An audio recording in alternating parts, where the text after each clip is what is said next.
Gracias. Bien, muy buenas tardes con todos. Mi nombre es Cristian Obregón, soy geólogo de profesión y mi área de especialización profesional es la geotecnia y la geomecánica. En esta charla vamos a conversar un poquito del cálculo de estabilidad tanto en suelos como en rocas. Vamos a combinar prácticamente estos dos mundos que se complementan realmente, mecánica de suelos con mecánica de rocas, y vamos a conversar de algunos temas variados a lo largo de estas 2 horas que vamos a compartir. Bien, un poco la temática de la sesión de hoy. Vamos a ver algunos conceptos generales de mecánica de suelos, algunos conceptos básicos de mecánica de rocas y una introducción elemental a lo que sería el cálculo de estabilidad de taludes. Y vamos a hacer hincapié a dos tipos de approaches, dos tipos de enfoques, el determinístico versus el probabilístico, y los cálculos de estabilidad estático y pseudoestático. Vamos a resaltar un poco la metodología que se sigue y también las limitaciones. Algo importante que hay que saber de muchos de los métodos de cálculo en geotecnia y en ingeniería en general, es saber las limitaciones de todos los métodos de ingeniería que podamos tener. Bien, y si nos alcanza el tiempo, vamos a pasar un poco a la parte práctica con un simple demo de lo que sería el cálculo de estabilidad con el uso del software. Bien, en principio, bueno, la geotecnia es una ciencia holística, es una ciencia integradora, y si queremos definirla, podemos utilizar la etimología. Podemos dividir la geotecnia en sus dos raíces griegas, geo por un lado y tecnia por el otro. Geo, o las técnicas aplicadas al estudio de los geomateriales. Y básicamente los geomateriales a los que nos referimos en la geotecnia tienen que ver con suelos y macizos rocosos. Básicamente suelos y rocas son materiales formados por la naturaleza y vamos a denominarlos geomateriales. La geotecnia se encarga del estudio de estos geomateriales, a diferencia de la ingeniería estructural que trata con materiales manufacturados como acero o concreto. Bien, la ingeniería geotécnica, como mencionamos, es una ciencia, una disciplina holística, integra varias disciplinas especializadas.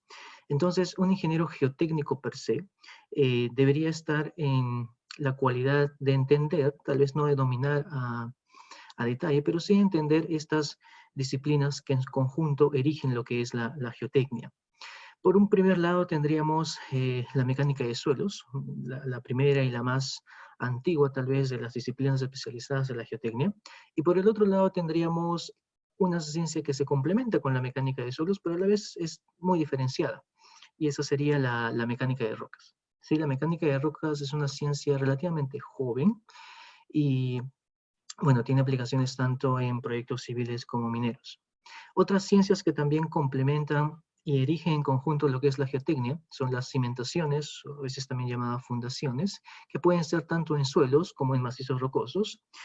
Además tenemos la hidrogeología, el estudio del agua subterránea a través de suelos o macizos rocosos. Y por último, la geofísica aplicada a la ingeniería, que básicamente comprende técnicas de investigación indirectas para la auscultación del terreno. Debemos recordar que la única forma de conocer el terreno, y cuando digo terreno comprende suelos o rocas, es a través de perforaciones o calicatas, que es justamente una investigación directa del material.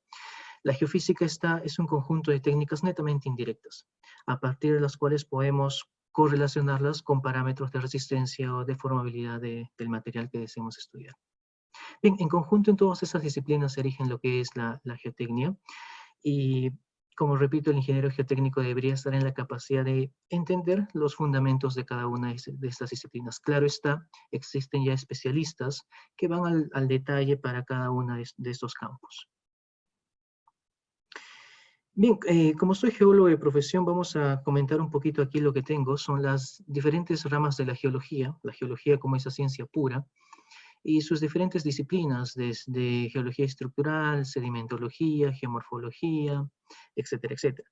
Y por otro lado tendríamos la ingeniería, esa ciencia dura, y con todas sus especialidades, desde la ingeniería civil, mecatrónica, económica, industrial, etcétera, etcétera. Y realmente esa parte de la geología que tiene un enfoque ingenieril, la disciplina de la geología que tiene un enfoque ingenieril, sería la ingeniería geológica, o también llamada geología aplicada a la ingeniería. Por el otro lado, desde el punto de vista de las disciplinas ingenieriles, los únicos ingenieros que llevan temáticas relacionadas a la geología serían los civiles y podríamos también incluir ahí a los mineros, ¿no? Entonces, esto es una historia de amor. Realmente mamá en ingeniería geológica se casa con papá en ingeniería civil y lo que nace es la ingeniería geotécnica. Entonces el hijo tiene el mismo ADN que los padres. Observen que los padres son ingenierías y por lo tanto el hijo resultante es también una ingeniería, ¿sí? Entonces la ingeniería geotécnica, lo que quiero transmitir con esto es que se funda, tiene un pie puesto sobre la ingeniería geológica y otro pie puesto en la ingeniería civil. Y realmente decidir cuál es bueno, cuál es malo, ambos son importantes, cada uno en su propio perfil, ¿sí? La ingeniería geológica será importante en la etapa de auscultación e investigación de campo. La ingeniería civil sería importante en la etapa de análisis, diseño y procesamiento de datos. Y básicamente es un equilibrio entre ambas disciplinas. Bien, como mencionamos, la geotecnia necesita de conocimientos generales, y en esos conocimientos generales tenemos la aplicación de la matemática, los conceptos de física, y por ahí los conceptos de estadística. Estos son importantes en el siguiente sentido. Cuando hablamos de estabilidad de taludes, por darles un ejemplo, vamos a hablar de ecuaciones de equilibrio, por ejemplo. Vamos a hablar de fuerzas y momentos, aplicamos matemática, aplicamos física. Y cuando conversemos un poco de los cálculos probabilísticos en estabilidad de taludes, pues tenemos que recurrir a los fundamentos de la estadística aplicada. Ahora, estas disciplinas básicas van a ser aplicadas a los diferentes campos de la geotecnia que acabamos de definir, a la mecánica de suelos, a la mecánica de rocas, a las cimentaciones, hidrogeología y geofísica, ¿sí? Y desde el punto de vista de proyectos, podemos aplicar geotecnia básicamente a proyectos mineros y proyectos civiles. Los principios son similares, los enfoques, la escala puede variar, y también el tipo de material con el que lidiemos. En minería, más que todos, vamos a lidiar con rocas, en proyectos civiles, más que todo con suelos. Un pequeño comentario que quisiera adicionar para esta diapositiva es lo siguiente. De estas dos disciplinas, mecánica de suelos y mecánica de rocas, habíamos dicho que de estas dos disciplinas, mecánica de suelos y mecánica de rocas, la más antigua es la mecánica de suelos. El hecho de que una ciencia sea tan antigua como la mecánica de suelos tiene una ventaja y una desventaja. Y la ventaja es que existe muy buena literatura, ¿de acuerdo? Y un gran desarrollo histórico y experimental de la mecánica de suelos, ¿sí? Que se va a traducir en bibliografía de muy buena calidad y de primera mano en tu idioma favorito, en el español, ¿sí? Por el otro lado, la desventaja de que la mecánica de suelos sea tan antigua es que el tiempo ha permitido tal desarrollo que es una ciencia relativamente extensa en conocimiento. Si quisiéramos conocer todos los campos especializados de la mecánica de suelos, seguramente nos tomaría una vida. Por el otro lado, la mecánica de rocas es una ciencia bebé, ¿sí? Y como ciencia bebé no hay tanto desarrollo histórico. Quiere decir que lo ultimito de la mecánica de rocas todavía es alcanzable. Por el otro lado, la bibliografía de primera mano, las publicaciones o la ciencia que se hace en este campo, principalmente va a estar dado en, tal vez tu idioma no tan favorito, o tal vez sí, en inglés.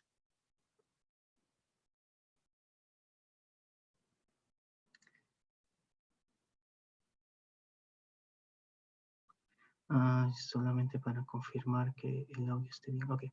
Bien, entonces la geotecnia se puede aplicar a proyectos mineros como para el diseño de un tajo, que sería la crema innata de la mecánica de rocas aplicada. Proyectos civiles que lidian más que todo con suelos, aunque también hay cortes en roca. Y también hay una geotecnia, en específico una geomecánica para proyectos petroleros, ¿sí? Entonces aquí los conceptos siguen siendo los mismos, pero la aplicación cambia. Básicamente en proyectos petroleros se lidia con materiales rocosos y lo que se busca es la estabilidad del pozo. Bien, en geotecnia tenemos tres componentes importantes que debemos considerar. En principio, debemos entender la importancia de la parte teórica. La parte teórica es fundamental y muchas veces la soslayamos y hasta la menospreciamos. ¿Por qué la parte teórica es importante? Porque sin la parte teórica no podemos avanzar. Sin la parte teórica no, nos vamos a quedar muy restringidos. Por ponerte un ejemplo, vamos a trabajar, o tal vez conoces, diferentes software que hacen cálculos de estabilidad. En todos estos softwares van a haber cohesión y fricción. Si tú te vas al manual del software A, B, C, el software que estés utilizando, el manual, en ninguna parte del manual te van a explicar qué cosa es cohesión y qué cosa es fricción o con qué ensayo se calcula, ¿sí? Entonces esa es la parte teórica que se sobreentiende o se da tácitamente por entendido de que el ingeniero que se atreve siquiera a usar un software ya lo tiene en su background. Por el otro lado tenemos los ensayos. Estamos hablando de materiales formados por la naturaleza, estamos hablando de geomateriales y por lo tanto las propiedades físicas, mecánicas de resistencia y de deformabilidad de estos geomateriales, suelos y rocas va a depender de todo su historial geológico. Y la única forma de cuantificar esas propiedades es a través de los ensayos. Ensayos en campo, ensayos en laboratorio, ensayos estáticos, ensayos dinámicos, que nos van a permitir justamente tener la data de ingreso, el input, para cualquier cálculo que puedas realizar. Cálculos utilizando métodos sencillos, tal vez ábacos, cálculos utilizando métodos analíticos, o tal vez cálculos más avanzados utilizando métodos numéricos como elementos finitos. Y una tercera componente es la parte de la experiencia, la parte de la experiencia del ingeniero. Eso es una parte un poquito controversial, perdón, es una parte un poquito controversial porque no hay manera de cuantificar la experiencia. La experiencia no se cuantifica en poner simplemente 15, 20, 30, 40 años de experiencia en un CV. Es bastante controversial y no voy a andar mucho en esto, si no nunca terminaríamos, pero la experiencia es importante ya que muchos de los proyectos que lidiamos con geomateriales son proyectos sui generis, son proyectos únicos. Entonces necesitamos una persona que tenga más o menos referencias de tales tipos de materiales en anteriores proyectos. Lo que trae esa persona, generalmente es el senior del proyecto, es su conocimiento previo en anteriores proyectos y nos puede dar algunas luces de cuál sería el comportamiento, cuál sería la mejor forma de atacar para la solución de un problema. Bueno, como mencionamos, la ingeniería geotécnica necesita de estas tres componentes.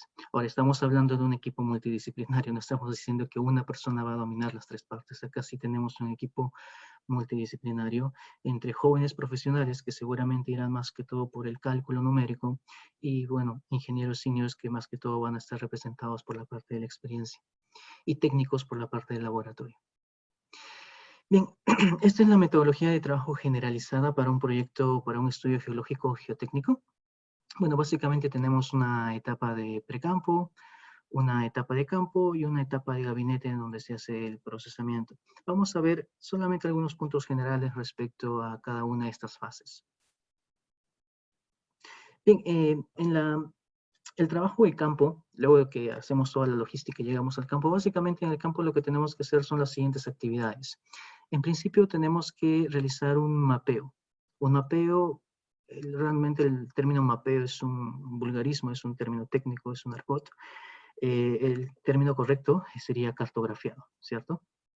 El cartografiado geológico geotécnico. Ojo que cuando digo mapeo cartografiado, estoy cartografiando o mapeando la geología, pero no es un mapa geológico puramente, es un mapa geológico con un enfoque ingenieril, por eso que va de la manito, está pegadito a la componente geotécnica. Esto es muy importante. ¿Por qué? Porque es una descripción, desde el punto de vista geológico, utilizamos términos geológicos, pero esa descripción geológica que me haga el geólogo regional cuando estudie esa zona, tiene que tener descripciones que me sirvan desde el punto de vista ingenieril, ¿sí? Si me dice que tiene una caliza en el sector, se tiene una caliza biostromal con foraminíferos, seguramente esa información no me ayuda tanto desde el punto de vista ingenieril, ¿cierto? Si me dice que tiene una caliza medianamente fracturada con un RQD de 60%, ese tipo de descripción como que sí me da más luces y me ayuda mucho más para tener una mejor idea de mi diseño geotécnico. Bien, a continuación necesitamos investigar el terreno. En principio, primero a nivel superficial a través de las calicatas, ¿de acuerdo? Y luego la investigación a profundidad a través de las perforaciones geotécnicas, ¿sí? Estas serían las investigaciones directas. Por parte de las investigaciones indirectas, recuerden, tenemos todo lo que son las herramientas o métodos geofísicos, tipo refracción sísmica, para B sub P, puntos más W, man para B sub S. ¿De acuerdo? Básicamente los ensayos geofísicos, como mencioné, parten de una correlación Entre las propiedades de las ondas elásticas, en este caso, también puede ser ondas electromagnéticas, campo magnético, etcétera, etcétera, para poder correlacionarlos con diferentes propiedades físicas de resistencia de los materiales. Bien, tenemos también la toma de muestras en campo. En la parte de suelos tenemos muestras inalteradas y muestras disturbadas, y en la parte de rocas lo que muestramos son fragmentos de roca intacta. Bien, tenemos algunos ensayos, y algunos ensayos son realizados en campo. La ventaja de los ensayos, al ser realizados en campo, es que tienen mayor representatividad. ¿Por qué? Más que todo para los suelos, porque se evita justamente la perturbación de la muestra por el mismo hecho de extraerla y transportarla, ¿sí? Entonces es un resultado, es un approach un poco más representativo. Algunos de los ensayos que podemos tener más que todo para suelos son los que tienen aquí, densidad in situ, ensayos de penetración estáticos o dinámicos. Asimismo tenemos la instalación de instrumentación también en la etapa de campo para controlar o para medir diferentes parámetros. Y la otra parte de los ensayos se realizan también en laboratorio. Generalmente esos ensayos son más especializados, ya que miden cuantitativamente las deformaciones que experimenta el probeta.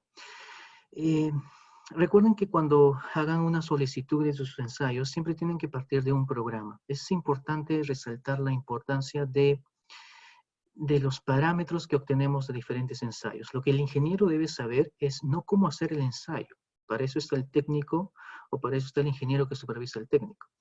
Lo que el ingeniero necesita para sus cálculos, para su diseño, es simplemente entender qué parámetros necesito para mi diseño y qué ensayo me da ese parámetro. ¿Ok? Necesito cohesión y fricción drenada, CU, en CD, o cualquiera que fuere los ensayos triaxiales que requieres.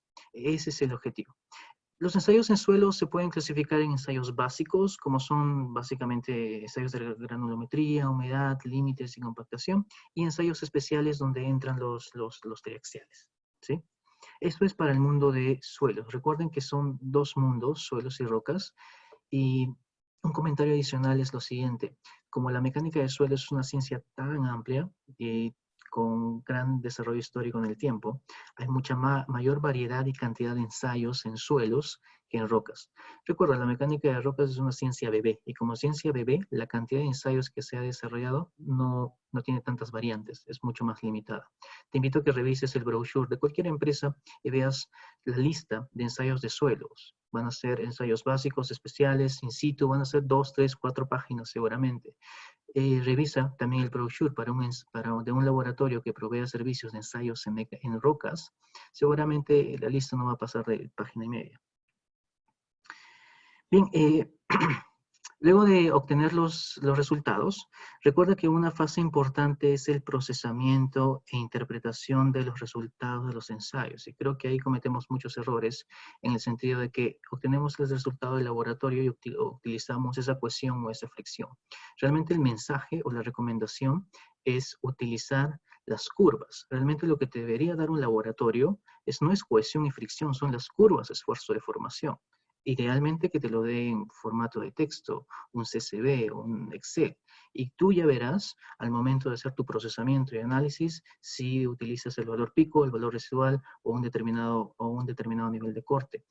Eso es importante, no tomar a rajatabla los valores que nos dan del laboratorio. ¿Okay? Ahí viene justamente la parte del procesamiento y la interpretación, y con eso estimas los parámetros que vas a utilizar en tu diseño y que posteriormente va a ser el input para cualquier cálculo con un determinado software. Bien, entonces aquí está la parte de los análisis geotécnicos. Aquí es donde vienen los dibujitos bonitos y coloridos de los gráficos de estabilidad. Y bueno, en principio vamos a hacer el análisis, puede ser para una estructura minera, un tajo por ejemplo, para un corte o un proyecto civil. Y recuerda que los métodos de cálculos que tenemos son básicamente tres. Son métodos empíricos. Los métodos empíricos se ven reflejados en ábacos, ¿sí? En mecánica de suelos para estabilidad de taludes, a nivel de pregrado se ven los ábacos de Taylor para el cono de fricción. Y todo lo que son ábacos son métodos empíricos que provienen de la experiencia y observación de determinados eruditos que lo han plasmado en un gráfico, y ese gráfico se utiliza para llegar a un determinado valor. Los métodos analíticos ya son un poquito más especializados en el sentido de que utilizan fórmulas y cálculos, pero estos cálculos son sencillos, ¿sí? Por ejemplo, el cálculo del factor de seguridad con el método de equilibrio límite es un método analítico, es un proceso analítico. Utilizamos una fórmula, se itera la fórmula varias veces para llegar a convergencia y queda. Ahora, lo que sigue, otro método serían los métodos numéricos. Los métodos numéricos ya son más complejos y básicamente son aproximaciones a la solución de un sistema de ecuaciones diferenciales. Básicamente lo que debes entender de un sistema de ecuaciones diferenciales y nunca olvidarte es que un sistema de ecuación diferencial lo que representa es simplemente la naturaleza. La naturaleza lo representa en forma de números, ¿sí? Y lo que trata de solucionar el sistema de ecuaciones diferenciales es un determinado proceso en el tiempo, en el espacio de ese fenómeno. Los métodos numéricos son varios, y el más común y el más popular por ahí sería el método de elementos finitos, ¿sí? Que se aplica tanto para suelos, para rocas, para ingeniería estructural. El método es universal, la aplicación es la que cambia. Bien, entonces, ¿qué necesitamos para estos cálculos de estabilidad? Necesitamos, si hacemos el típico cálculo 2D, más adelante vamos a ver un poco de 3D si me da el tiempo, básicamente necesitamos una sección estratigráfica del talud a analizar con la definición de las propiedades de cada uno de los materiales que constituye esa sección, ¿sí? Básicamente para suelo se trabaja con el modelo de resistencia Mohr-Coulomb, cuyos parámetros son la cohesión y la fricción. Asimismo, en el modelo se pueden incluir cargas externas que estén dado por qué, que estén dado por, qué sé yo, fuerza sísmica, presión de poros, una carga estática en la corona del talud, etcétera, etcétera. Esos son cargas externas. Y bueno, para estos tipos de cálculos generalmente utilizamos determinados software comerciales. El objetivo de un análisis de estabilidad es calcular el factor de seguridad. Más adelante vamos a definir más a detalle el factor de seguridad, pero básicamente calculamos el factor de seguridad y es nuestro criterio para aceptar o rechazar el diseño geotécnico. Recuerda que cuando hablamos de diseño geotécnico, básicamente hablamos del dimensionamiento, de la geometría. Cuando diseñamos una estructura, lo que hacemos es definir su geometría. En el caso de taludes, el diseño de un talud dependerá de qué? Del alto del talud, de la inclinación del talud, si hay bancos, el ángulo de banco, los anchos de bermas, etcétera, etcétera. Bien, hay un tipo de análisis muy común en geotecnia en general, que son los análisis de sensibilidad, ¿de acuerdo? Básicamente vamos a ver la influencia, qué tan sensible es mi salida, cuál es mi parámetros de salida, el factor de seguridad. ¿Qué tan sensible es el factor de seguridad? Si yo bajo, aumento, subo bajo la cohesión, subo bajo la fricción, ¿sí? Entonces vamos a buscar qué tan sensible es el factor de seguridad para un determinado diseño, para un determinado modelo, cuando variamos el rango de propiedades de un determinado parámetro, ¿sí? Otro tipo de análisis muy común en geotecnia y que me gustaría, los invito a que también refuercen sus conocimientos en este campo, es el retroanálisis, o también llamado back-análisis. Generalmente lo que hacemos en estabilidad de taludes es, definimos un diseño, un modelo geométrico, definimos las propiedades de los materiales y calculamos un factor de seguridad. En ese sentido, es un análisis directo, es un forward analysis. El backward analysis sería todo lo contrario. Teniendo yo un factor de seguridad definido, generalmente comenzamos por el back análisis un factor de seguridad de 1 o 0.9, ¿cuáles serían los valores de cohesión y fricción que llevaron al talud a la falla? Los back análisis solamente son posibles cuando el talud ha fallado.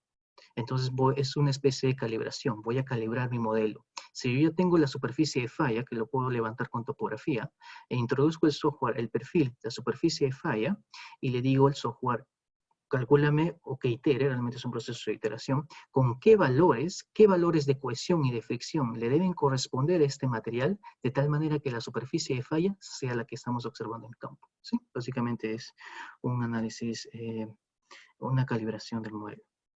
Bien, asimismo se pueden introducir en el modelo elementos de reforzamiento para elevar el factor de seguridad y debemos también validar el diseño de la estructura asegurando un factor de seguridad mínimo. A este factor de seguridad mínimo muchas veces le llamamos el factor de seguridad de diseño, ¿sí?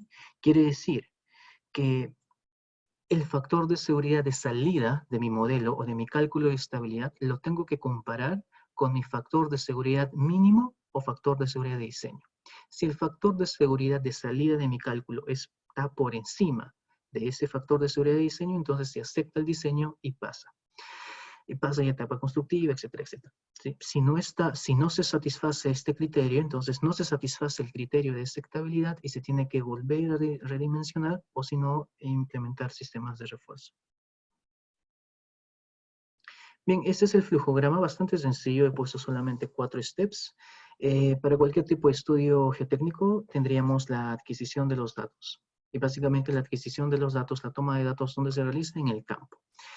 Estos datos crudos que se levantan en esta primera etapa deben ser pasados a una siguiente etapa en donde vamos a procesarlos. Básicamente vamos a depurar datos. Por ahí pueden haber altos, bajos erráticos. Vamos a filtrar esa data de tal manera que nos aseguremos de que sea data representativa y con esa data siendo validada y asegurándonos de que sea representativa, pasa a una siguiente etapa de análisis. ¿Qué analizamos? No la data cruda, sino la data ya filtrada o depurada. Y con el análisis pasamos a una interpretación.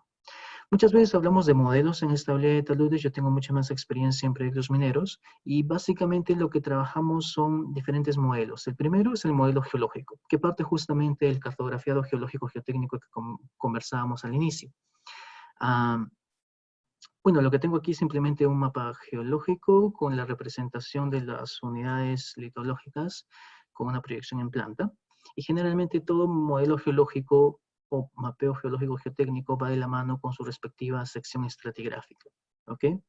Para la generación de esta sección estratigráfica, obviamente necesitamos la investigación directa del terreno a través de calicatas y mejor aún de perforaciones. Bien, en el caso específico de diseños en roca o macizos rocosos, aparte de tener el modelo geológico, vamos a necesitar el modelo estructural. Cuando hablamos de estructuras en la mecánica de rocas, nos referimos a las fracturas, a las discontinuidades presentes en la roca. Fracturas, diaclasas, planos de estratificación, foliación, etcétera, etcétera. Y lo que representa el modelo estructural es la variación de esas estructuras. Por ejemplo, en este dibujo tenemos diferentes sectores. ¿Y por qué se han diferenciado estos sectores? Porque el patrón estructural, las discontinuidades o fracturas del macizo rocoso tienen diferente arreglo o disposición. Podríamos decir, por ejemplo, que para el sector A, la familia principal de juntas o diaclasas tiene un rumbo general norte-sur. Si es norte-sur, en tipo diagrama de rosas, lo vería de esta forma. El sector B es otro sector porque el arreglo y el patrón estructural en ese sector es diferente. Por ejemplo, la familia principal de juntas para el sector B ya no es norte-sur, sino es noreste-suroeste. En diagrama de rosas lo vería más o menos así. ¿Ok? Entonces, básicamente lo que representa el modelo estructural es la discretización de un dominio en función a la orientación de las discontinuidades. Y esto se genera a través de un mapeo de campo, levantamiento de discontinuidades, de fracturas y procesamiento de estos datos, generalmente en un software que utilice técnicas de proyección estereográfica. Bien, entonces teníamos el modelo geológico, el modelo estructural y ahora tenemos el modelo geológico. El modelo geológico básicamente es una superposición de la geología con las estructuras. Y básicamente lo que representa es para una determinada geología, para un determinado tipo de roca, con cierta orientación de discontinuidades, ¿cuál sería el ángulo más favorable para esos taludes? El mapeo, el modelo geotécnico también se manifiesta o se representa de forma de zonas discretas. Y acá tenemos diferentes zonas o sectores. Y por ejemplo, lo que tenemos para ese sector es que para ese sector, con una determinada litología existente en ese sector y con una determinada orientación de discontinuidades, los ángulos de bancos deberían ser 60 grados, el ancho de berma de 10 metros y la altura de los bancos simples 15 metros. ¿Ok? ¿Qué son estas dimensiones? ¿Y qué significa dimensionar una estructura? Significa diseñar. El diseño es sinónimo de dimensionamiento. Entonces, la salida del diseño geotécnico es justamente llegar a estos valores. Valores que van a asegurar la estabilidad de ese talud al momento de ser construido y operado. Bien, esas son algunas, una parte introductoria. Vamos a ver algunos conceptos generales de mecánica de suelos. No sé cómo estoy con el tiempo, creo que estoy bien. Dame un segundo.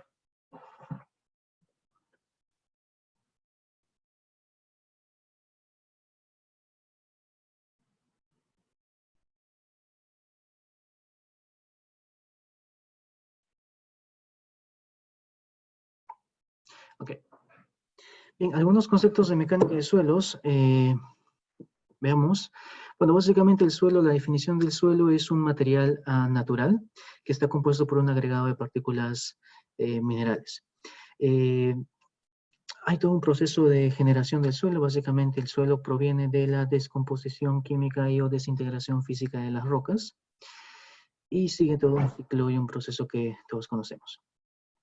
Bien, los componentes del suelo son los siguientes. Básicamente el suelo, como dijimos, es un agregado de partículas minerales, ¿sí?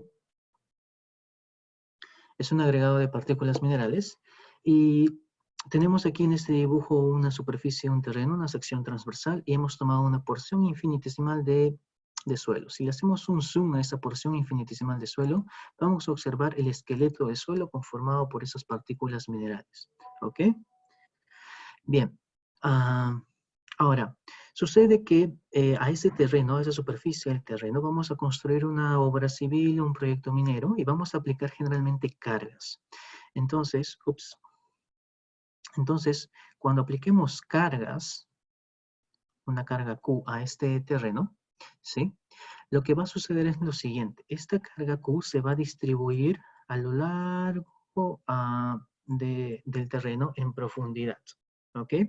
Entonces, esa carga, que es como un esfuerzo, sigma, va a generar ¿qué cosa? Todo esfuerzo va a generar una deformación.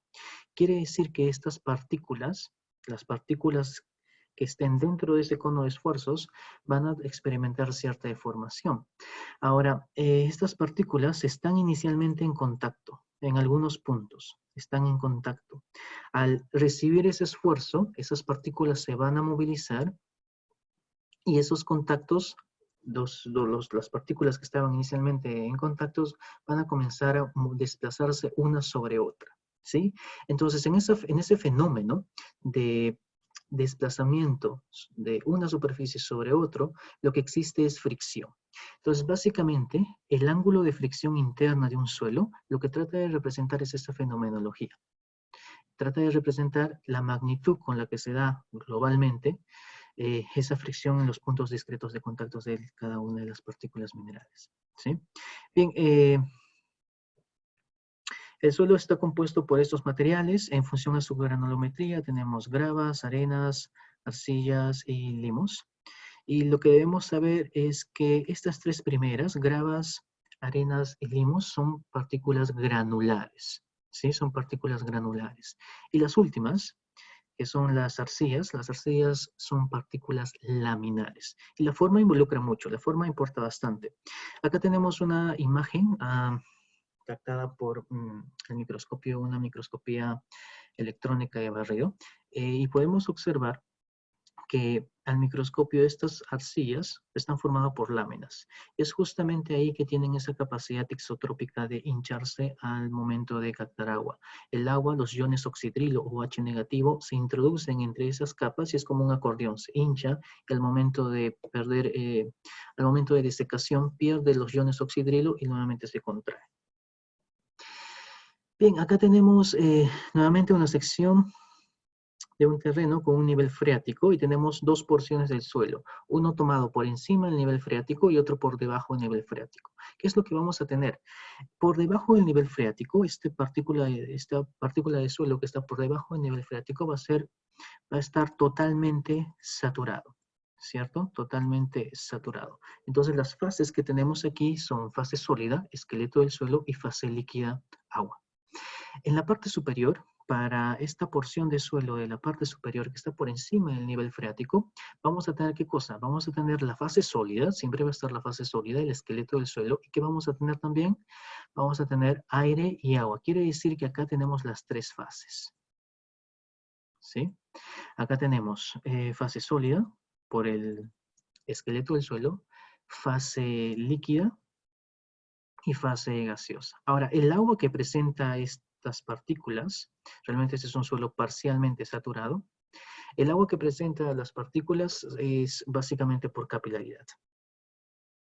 Realmente no existiría un suelo totalmente seco en el caso de mecánica de suelos. Ok. Entonces, la clasificación de suelos generalmente se utiliza el sistema de clasificación SUX. Y hay los dos métodos o dos formas de clasificar, por tamizado y por sedimentación. Y bueno, este es un ejemplo de las curvas granulométricas para la clasificación de suelos. Componentes de un elemento diferencial de suelo. Como estamos conversando, si tenemos una porción infinitesimal de suelo, al momento de recibir una carga, estas partículas se van a desplazar. ¿De acuerdo? Estas partículas se pueden mover unas sobre otras y en esa fenomenología, ¿qué es lo que existe? Fricción. ¿Ok? Lo que ya habíamos conversado. Todo esfuerzo genera una deformación. Bien, la resistencia al corte del suelo está dado por las dos componentes, una componente cohesiva y otra componente friccionante. ¿Y por qué nos interesa conocer la resistencia al corte del suelo? Porque básicamente todo lo que sea estabilidad de taludes, tanto en suelos y en rocas, la fenomenología o el mecanismo de rotura es por corte, es corte puro. ¿Sí? Entonces, bueno, en este dibujo tenemos un perfil natural, un perfil topográfico pintado en negro, tenemos una línea en nivel del agua, a nivel freático en celeste, y tenemos una superficie potencial de falla pintado con líneas continuas rojas. Si tomamos un fragmento infinitesimal de la superficie de falla, ¿sí? Entonces, en esa superficie de falla, o en ese fragmento o porción de la superficie de falla, si le hacemos un zoom, vamos a obtener que eh, para esa superficie de falla tenemos un esfuerzo normal que es perpendicular a esta superficie y un esfuerzo tangencial o cortante que es justamente el que moviliza todo el material ladera abajo. Y este dibujito justamente es lo que tratamos de simular o emular en un ensayo de corte directo. En el ensayo de corte directo en suelos y también en discontinuidades para rocas, lo que se hace es someter la muestra a cargas normales y a cargas tangenciales, simulando justamente el mecanismo de falla por corte.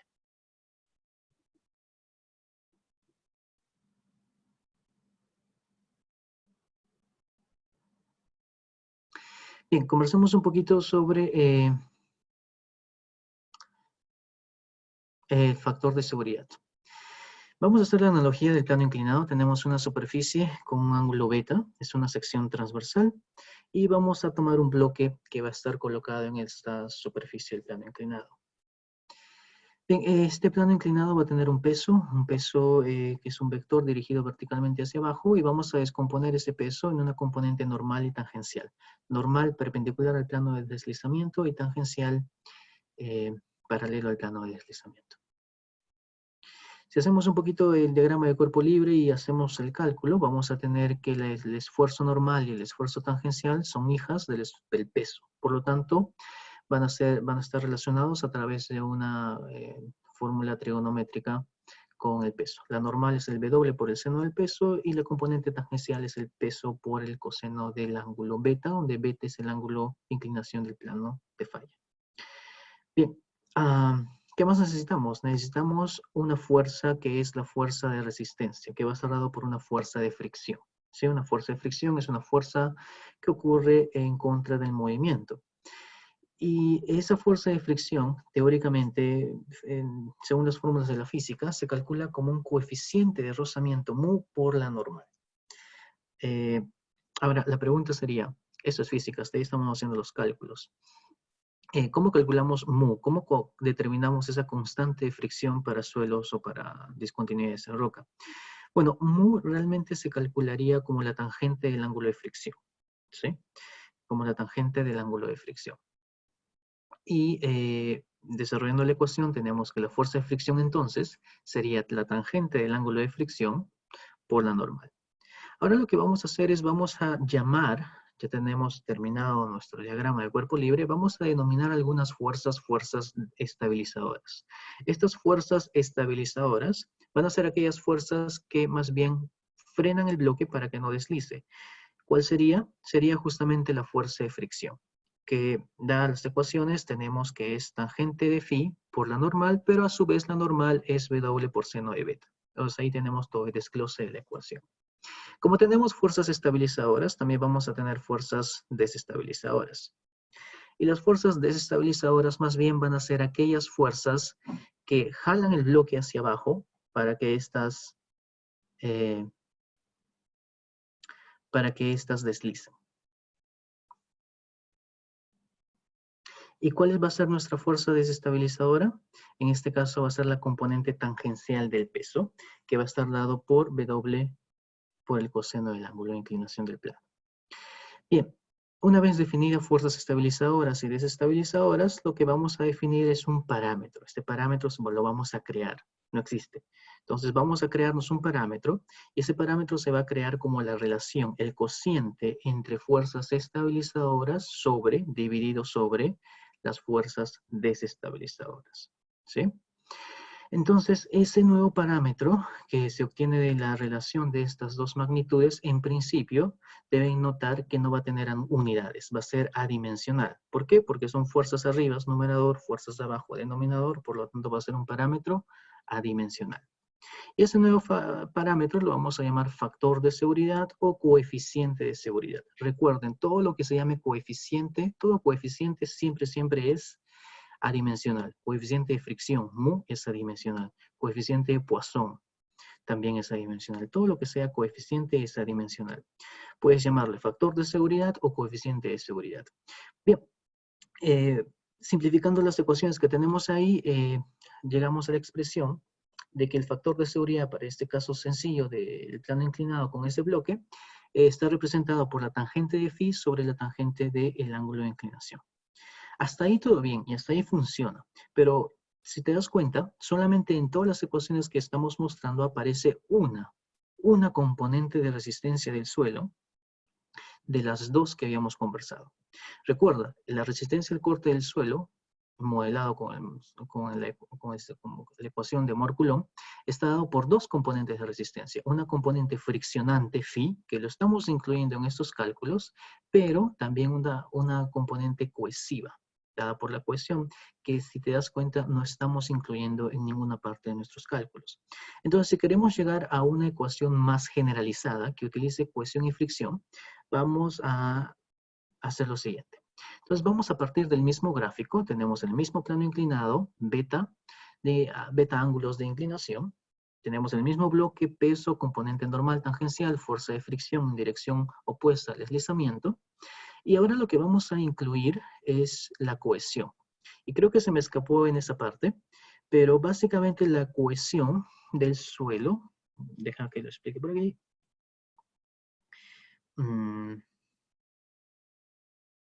Habíamos dicho que el suelo es un conjunto, un aglomerado de partículas, ¿cierto? ¿Dónde dijimos que estaba la fricción del suelo? La fricción del suelo existía en esos puntos de contacto, ¿correcto? En esos puntos de contacto, al suelo verse sometido a cargas, genera deformación, entonces las partículas se desplazan unas sobre otras y generan fricción, y eso representa el ángulo de fricción de un suelo. Ahora, ¿dónde estaría la cohesión? ¿Dónde estaría la cohesión del suelo? Recuerda, cohesión y fricción matemáticamente, y seguramente vamos a llegar a eso en las siguientes diapositivas, cohesión y fricción matemáticamente es de un conjunto de ensayos de corte en el plano normal tangencial, es la ecuación de una recta. Cohesión es el intersecto de la recta y fricción es la pendiente de esa recta, pero eso es desde el punto de vista matemático. ¿Sí? Ahora, lo que estoy tratando de hacer es darle un sentido físico a los parámetros cohesión y fricción. Ya te expliqué la fricción. La fricción es justamente el proceso de rozamiento, el fenómeno de rozamiento que hay entre las partículas granulares dentro del suelo. Está en el esqueleto del suelo y por eso su nombre completo es ángulo, porque se expresa en grados. Y si tomas la tangente se vuelve en un coeficiente de fricción interno. ¿Por qué interno? Porque ocurre en el interior, ocurre en el esqueleto del suelo. Bien, la componente cohesiva de este material, ¿dónde estaría? ¿Dónde estaría la cohesión para este dibujito de suelo? La cohesión va a ser como una especie de cementante, va a ser como una gomita. ¿sí? Como una goma que lo que le va a dar es mayor resistencia al suelo. Por eso que cohesión y fricción son parámetros de resistencia. Ambos le dan resistencia. Entonces, imagínate que compramos una goma y comenzamos a colocar esa goma en todo el espacio intergranular de ese suelo. ¿Qué es lo que va a hacer esa goma? Va a compactar, va a cementar esas partículas y por lo tanto le va a dar mayor resistencia, ¿sí? Entonces, la cohesión de un suelo está dado básicamente ¿por qué? Por la matriz. Por la matriz del suelo, ¿sí? Por los finos, ¿sí? Bien.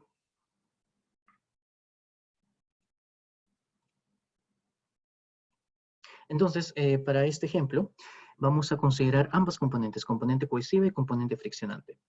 La componente friccionante ya la tenemos, está representada por la fuerza de fricción. ¿Y dónde estaría la componente cohesiva? Haciendo la semejanza con esa goma o con ese cementante, imagínate que utilizamos un material que une, que pega ese bloque con la superficie del plano inclinado.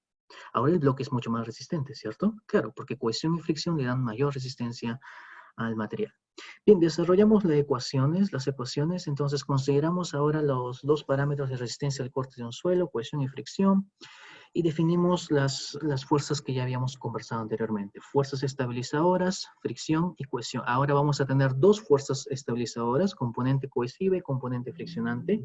Si desarrollamos las expresiones, vamos a tener que muchas veces a las fuerzas estabilizadoras también les llamamos fuerzas resistentes. Desarrollando la ecuación, la componente friccionante, ¿cómo se calculaba? Como tangente de phi, mu, por la normal. Y como ahora tenemos dos componentes de resistencia, simplemente es un aditivo, es una suma simple, más cohesión C. A las fuerzas resistentes, el nombre pituco para las fuerzas resistentes sería resistencia al corte tau.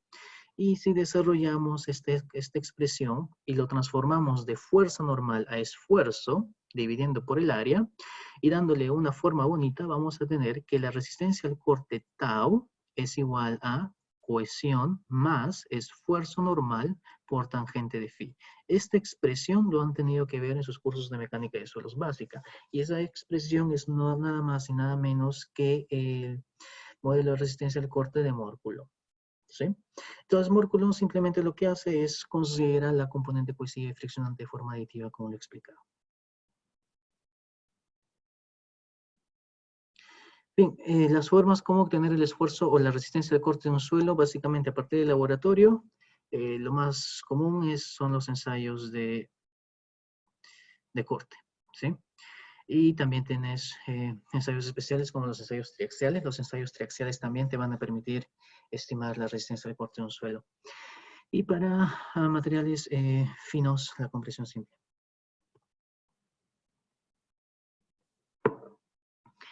Bien, básicamente un pequeño recap de los ensayos de corte directo. Nos permite medir la resistencia al corte en suelos granulares, pero una de las desventajas que debes entender de los ensayos de corte directo en suelos es la escala. Básicamente todo lo que puedes ensayar en un ensayo de corte directo clásico en laboratorio de suelos son materiales del tamiz número 4 para abajo, o sea, de arenas para abajo. Materiales granulares gruesos, gravas, bolonería, no puedes ensayar con este ensayo, ya que el molde es centimétrico. Bien, entonces, bueno, ahí se daría pie a ensayos a gran escala, ensayos in situ a gran escala o ensayos en laboratorio a gran escala mediante remoldeo del espécimen. Como comentamos, el ensayo de corte trata de simular ese mecanismo de falla por corte en la superficie de falla crítica del talud y sometemos a la muestra a cargas normales y a cargas tangenciales. ¿Sí? Recuerden que lo que medimos son fuerzas, fuerza normal, fuerza tangencial, y para convertir estas fuerzas a esfuerzo simplemente tenemos que dividirlo entre el área. Bien, este es un esquema entonces de la caja del ensayo de corte directo, un molde superior, un molde inferior, y simulamos el fenómeno de corte a través de la aplicación de cargas tangenciales. Como comentamos, básicamente se ensayan 3 especímenes para tener 3 puntos, 1, 2, 3, en el gráfico de esfuerzo normal, tangencial, de tal manera que podamos hacer la regresión lineal y ajustar estos datos a una recta, y recuerda que el mórculo no es más que una ecuación de una recta. Ahora, desde el punto de vista matemático y geométrico, cohesión es la intersección y fricción es la pendiente de la recta, pero recuerda que más allá de la matemática, tratemos de encontrarle la representación física para cada parámetro. En geotecnia, lo bonito de la geotecnia es que muchos parámetros que utilizamos en geotecnia tienen una representación física, representan algo físicamente del material que estamos utilizando. Bien, con eso un pequeño recap de suelos. No sé cómo está hoy con la hora. Me avisan, por favor, los organizadores. Ok, entonces vamos a hacer un pequeño recap de mecánica de rocas, algunos conceptos generales. Y bueno, básicamente a diferencia del suelo, la roca es un agregado de minerales. Pero la diferencia, porque el suelo también era un agregado de minerales, es que la roca es un agregado de minerales con fuertes uniones cohesivas. Y cuando hablábamos de cohesión, si recuerdas, nos referíamos a ese cementante que unía las partículas de tal manera que el material es mucho más resistente. Entonces, algo que debemos entender, algo que debes entender de la roca es que la roca proviene justamente de un proceso de diagénesis y litificación de los suelos o sedimentos. Por lo tanto, sus esfuerzos, resistencia cohesiva es alta, relativamente alta.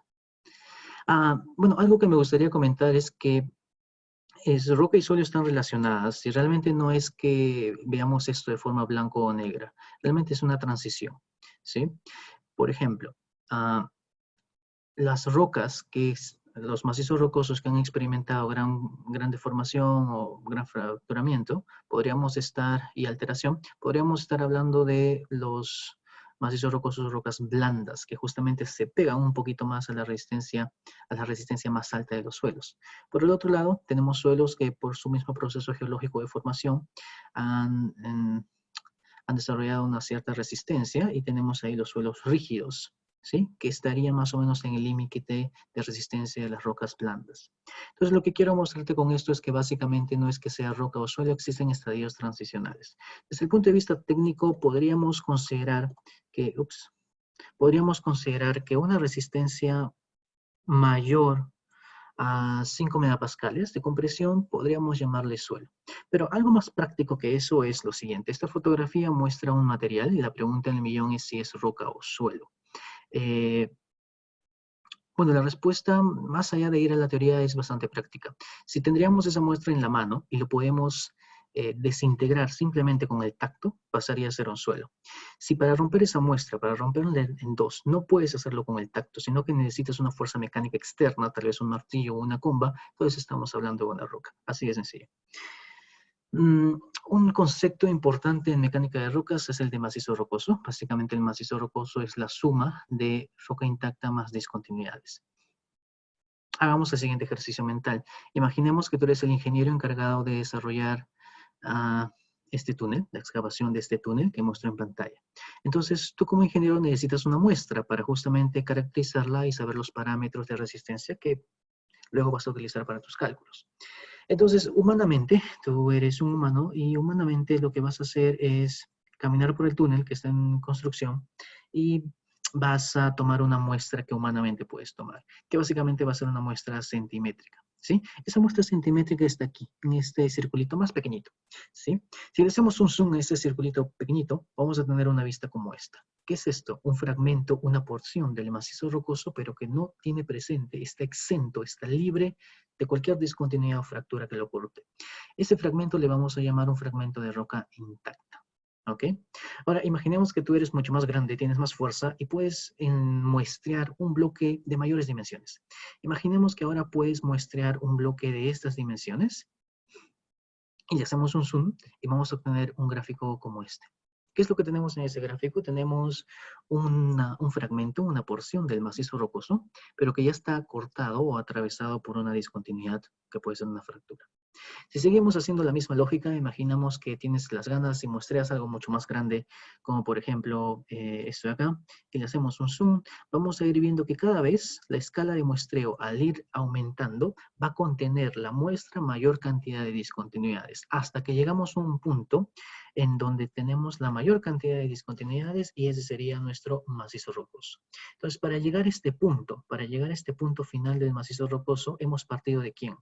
De la roca intacta. ¿Pero qué le hemos superpuesto para que se parezca el dibujo primerito, el dibujo número 1, para que se parezca al dibujo número 5? ¿Qué necesita? Necesita discontinuidades. Es por eso que la ecuación mágica es que el macizo rocoso es, está conformado por, no solamente por uno, por dos, por tres, por varios, por un sinnúmero de fragmentos de roca intacta, y esos fragmentos de roca intacta están delimitados por superficies de discontinuidades. Ahora, bueno, existe un concepto importante para definir el macizo rocoso, que es el concepto de escala. Obviamente que tiene que ver con una escala de afloramiento. Algo que puedo ensayar en laboratorio como un probeta, no lo puedo llamar un macizo rocoso. ¿Sí? Es un probeta de ensayo a escala de laboratorio. El concepto de macizo rocoso existe a escala de afloramiento. Bien, aquí lo tienes de forma literal, lo que es roca intacta, discontinuidades y macizo rocoso, lo que acabo de explicar.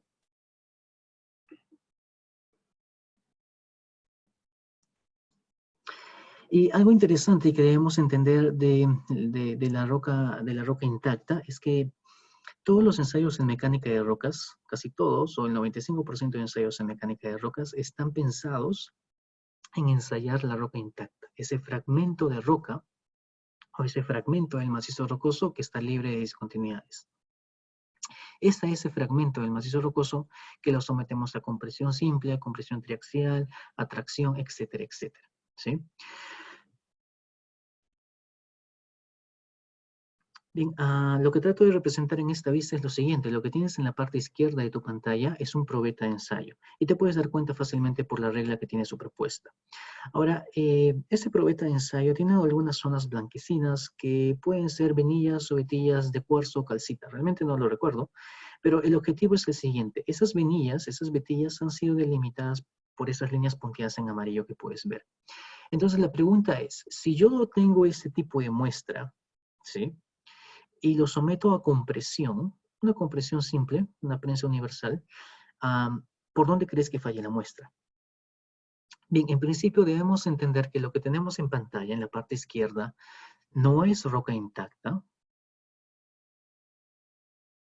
¿Por qué no es roca intacta, Cristian? Porque tiene vetillas, y las microvetillas que presenta ese probeta son un tipo de discontinuidades. ¿Y cuál era el concepto de roca intacta? Un material que está exento de discontinuidades. Por lo tanto, no puede ser llamado roca intacta. Ahora, tampoco puede ser llamado macizo rocoso. ¿Por qué? Porque es un probeta, es escala de laboratorio. ¿Y qué habíamos dicho del macizo rocoso? Que el concepto de macizo rocoso existe a escala de afloramiento. Por lo tanto, no puede ser llamado macizo rocoso. ¿Ok? Entonces, si no es roca intacta, si no es macizo rocoso, ¿qué cosa es? Discontinuidad. Existen discontinuidades dadas por las vetillas, pero entre las discontinuidades, ¿qué cosa hay entre las discontinuidades? Fragmentos de roca intacta. Entonces, ¿qué cosa será esto? Bueno, básicamente es el mismo concepto anterior. No es que sea macizo rocoso, no es que sea roca intacta, existen estadios intermedios. Y si me permites regresar en las diapositivas, estaríamos justamente en uno de estos escenarios.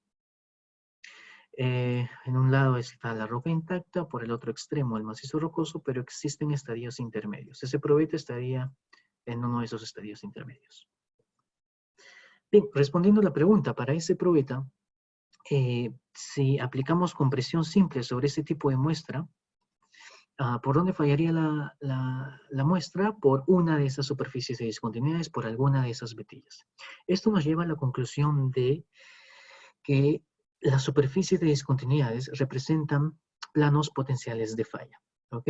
Entonces es un concepto muy importante cuando analizamos taludes en roca, específicamente para taludes diaclasados. ¿Por qué? Porque a priori ya tenemos la idea, el concepto de que la superficie de falla va a cortar a través de alguna superficie de discontinuidad presente en el macizo rocoso. Bien, acá tengo una lista de algunas propiedades índices o propiedades de ingeniería en taludes para macizos rocosos en específico. Y de todas estas propiedades, aparte de la densidad o peso unitario, aparte de la densidad que siempre lo tienes que saber, aparte de eso, hay una propiedad que es muy importante. Y esa propiedad es la resistencia. La resistencia de la roca. A nivel de laboratorio, lo que podemos cuantificar es la resistencia de los fragmentos de roca intacta, y la resistencia es un parámetro importantísimo que siempre lo tienes que saber de tu roca. Ahora, cuando hablamos de resistencia, podemos hablar de varios tipos de resistencia. Podemos hablar de resistencia a la compresión, y cuando hablamos de resistencia a la compresión, puede ser resistencia a la compresión simple o uniaxial, o resistencia a la compresión triaxial. También podemos hablar de resistencia a la tracción, ¿cierto? Por simple convención de signos, la compresión es positiva y la tracción es negativa. Ahora, si yo me pongo a pensar y a juzgar cuál sería más importante entre estimar la resistencia a la compresión o la resistencia a la tracción de la roca, la respuesta sería irnos por la resistencia a la compresión. Generalmente estimamos la resistencia a la compresión. Realmente la roca trabaja con presión. ¿Sí? Cuando digo trabaja significa resiste más cuando lo comprimimos que cuando lo traccionamos. Ahora, típicamente, tradicionalmente, comúnmente, todos estimamos tracción. ¿Por qué? Porque la roca trabaja a compresión. Resiste más cuando lo comprimo. Sin embargo, la roca resiste mucho menos cuando lo traccionamos. Entonces, ahí viene justamente el dilema. ¿Por qué cuantificar algo que sabemos que es el eslabón más fuerte y por qué no cuantificar algo que sabemos que va a ser el eslabón más débil? En otras palabras, ¿por qué no preferir estimar, la resistencia a la tracción, sabiendo que la roca resiste mucho menos cuando se generan esfuerzos de tensión? Bien, entonces, es justamente el dilema. Y ahora, para el caso para el caso de taludes en específico, si me permiten regresar a la diapositiva que está por acá, creo que está mucho antes, pero creo que vale la pena mencionarlo. Para el caso de taludes, para el caso de estabilidad de taludes, ¿cuál habíamos dicho que era el mecanismo principal de falla? ¿Es un mecanismo por compresión? ¿Es un mecanismo por tracción? ¿O es un mecanismo por qué? Es un mecanismo por corte, ¿cierto? Para el caso de taludes, el mecanismo de falla es por corte. ¿Y cómo se genera este corte? ¿Cómo es que... voy a hacer el dibujito aquí para que sea más entendible. En este plano de falla, ¿cómo es que en este plano de falla existe una fuerza normal y existe una fuerza tangencial? ¿Quién genera ese esfuerzo normal y tangencial? Viene de los esfuerzos principales, o sea, viene porque este cuadradito o esa porción está sometido a un, vamos a llamarle sigma 1 vertical, y está sometido a un sigma 3 horizontal. Realmente los esfuerzos principales, sigma 1 vertical y sigma 3 horizontal, generan en este plano de falla, con esa orientación, un esfuerzo normal y tangencial con referencia a esa superficie. ¿Sí? Entonces, básicamente, ¿qué cosa es esto? Es una compresión. ¿Compresión de qué tipo? Triaxial. Entonces, por eso, que para estabilidad de taludes, lo que más te conviene es estimar la resistencia a la compresión. No hay tanto tracción. No hay tanta importancia de estimar la resistencia a la tracción en rocas para el caso de taludes. Si haces un análisis de esfuerzo de formación, te vas a dar cuenta que lo único que se genera en tracción para un talud son las crestas. El pie siempre está en compresión, la zona de falla siempre va a estar en corte, en shear, las crestas simplemente van a estar en tracción. ¿Sí? Ahora, a ti no te importa una falla en la cresta, a ti te importa una falla global que corte toda la superficie del talud. ¿Sí? Bien, ok, entonces, ¿qué más tenemos por aquí? Tenemos algunas estructuras geológicas. Cuando hablamos de estructuras geológicas, hablamos de estructuras geológicas mayores, tipo fallas, e intermedias, microfallas, y menores, como son las fracturas o diaclasas. Este es un modelo tridimensional de lo que sería un macizo rocoso diaclasado. Entonces tenemos ahí, por ejemplo, el túnel que estabas supervisando, y tenemos la generación de bloques discretos, y esos bloques están delimitados por esa superficie de discontinuidades. ¿Qué es lo que tenemos ahí?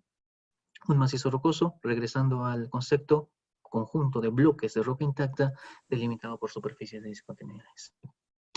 Bien, la caracterización del macizo rocoso es importante. Primero se caracteriza algo, quiere decir se describe sus propiedades, y luego que sabemos las propiedades de ese algo, vamos a comenzar a clasificarlo según sistemas de clasificación que ya existen. Y en específico, esa clasificación le va a asignar un número al macizo rocoso. ¿Sí? Le va a asignar un número. Y ese número está en función de la calidad de este macizo rocoso para fines ingenieriles. ¿Ok? Ahora, recuerda que en ingeniería lo que necesitamos son números y esa es justamente la bendición y maldición de la ingeniería, porque por un lado necesitamos números, a un software lo que le metes son números, a un software no le puedes decir que el macizo rocoso está ligeramente fracturado y a ese ligeramente fracturado no se le puede sacar raíz cuadrada o elevar al cuadrado. Necesitas necesariamente como input para todo software una descripción cuantitativa.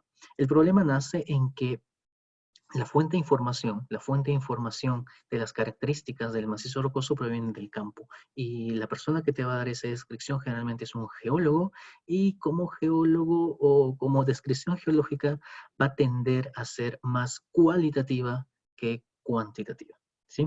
Entonces existe justamente ahí un gap, hay un bridge para transformar esa descripción cualitativa a cuantitativa. Necesariamente tenemos que hacer esta transformación para proseguir con el flujo de un proyecto ingenieril que necesita un número para los cálculos. Y es ahí donde entran los métodos empíricos y las ecuaciones empíricas de correlación. Bien, la caracterización del macizo rocoso va a involucrar la caracterización independiente de cada una de sus componentes. ¿Cuáles serán? Por un lado, roca intacta y por el otro, discontinuidades. ¿Cómo caracterizamos la roca intacta? Habíamos dicho que la roca intacta se caracteriza generalmente, mayormente, a través de ensayos de laboratorio de mecánica de rocas. Todo lo que son ensayos se caracteriza o tiene como objetivo caracterizar la roca intacta. Mientras yo tengo un fragmento de roca o un probeta, yo puedo saber toda la vida de ese probeta. Puedo saber su resistencia a la compresión, a la tracción, compresión confinada, no confinada, triaxial, resistencia, módulos dinámicos, Young, Poisson, etcétera, etcétera. Pero a escala de laboratorio, o sea, a nivel de probeta. Y por otro lado, necesito caracterizar las discontinuidades, y las discontinuidades se van a caracterizar a través de un trabajo de campo netamente. Si la roca intacta se caracteriza con laboratorio, las discontinuidades necesariamente tienen que introducir una componente de campo para el levantamiento de esa información. Y las discontinuidades se caracterizan a través del mapeo geomecánico, si este es realizado en afloramientos superficiales, o a través del logueo geomecánico, si este es realizado en logueos, en testigos de perforación. Y esto involucra un trabajo de campo. Bien, acá algunas fotografías de algunos ensayos y algunos instrumentos para caracterizar esa resistencia que nos importaba más en taludes, que es la resistencia a la compresión de la roca.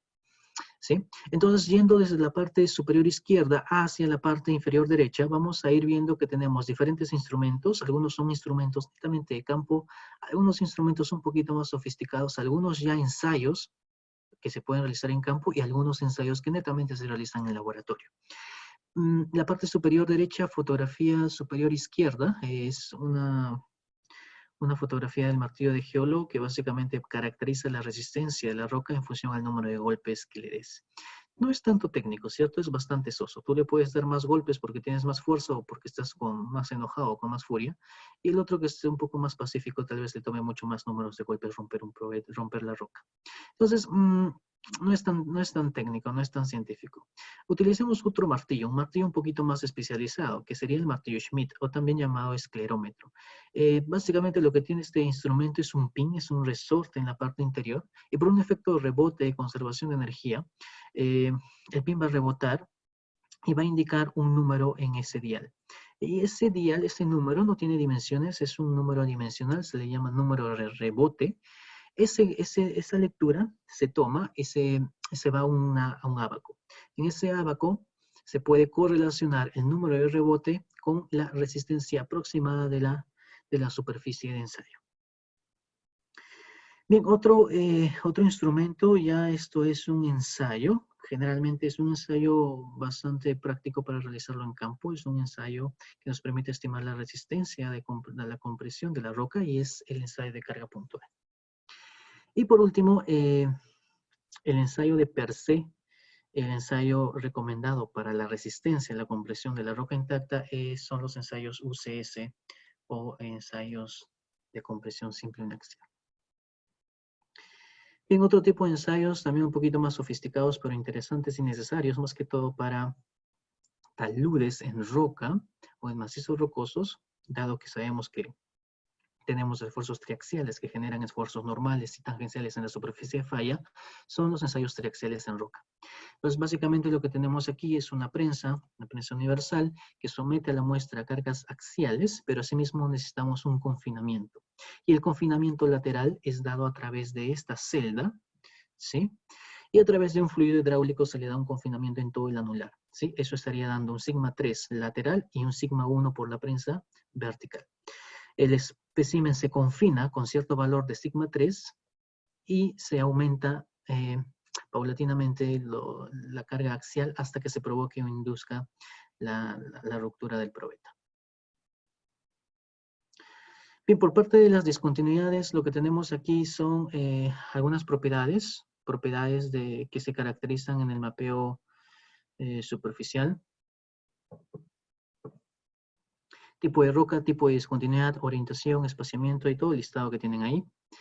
Bien, simplemente para comentarles, más que todo para el mapeo de afloramientos, el mapeo estructural de afloramientos, tenemos dos técnicas. Una que es la línea de detalle, la parte superior, una línea de detalle, se traza un flexómetro en el campo y se caracterizan todas aquellas estructuras que se intersecten con la línea de mapeo.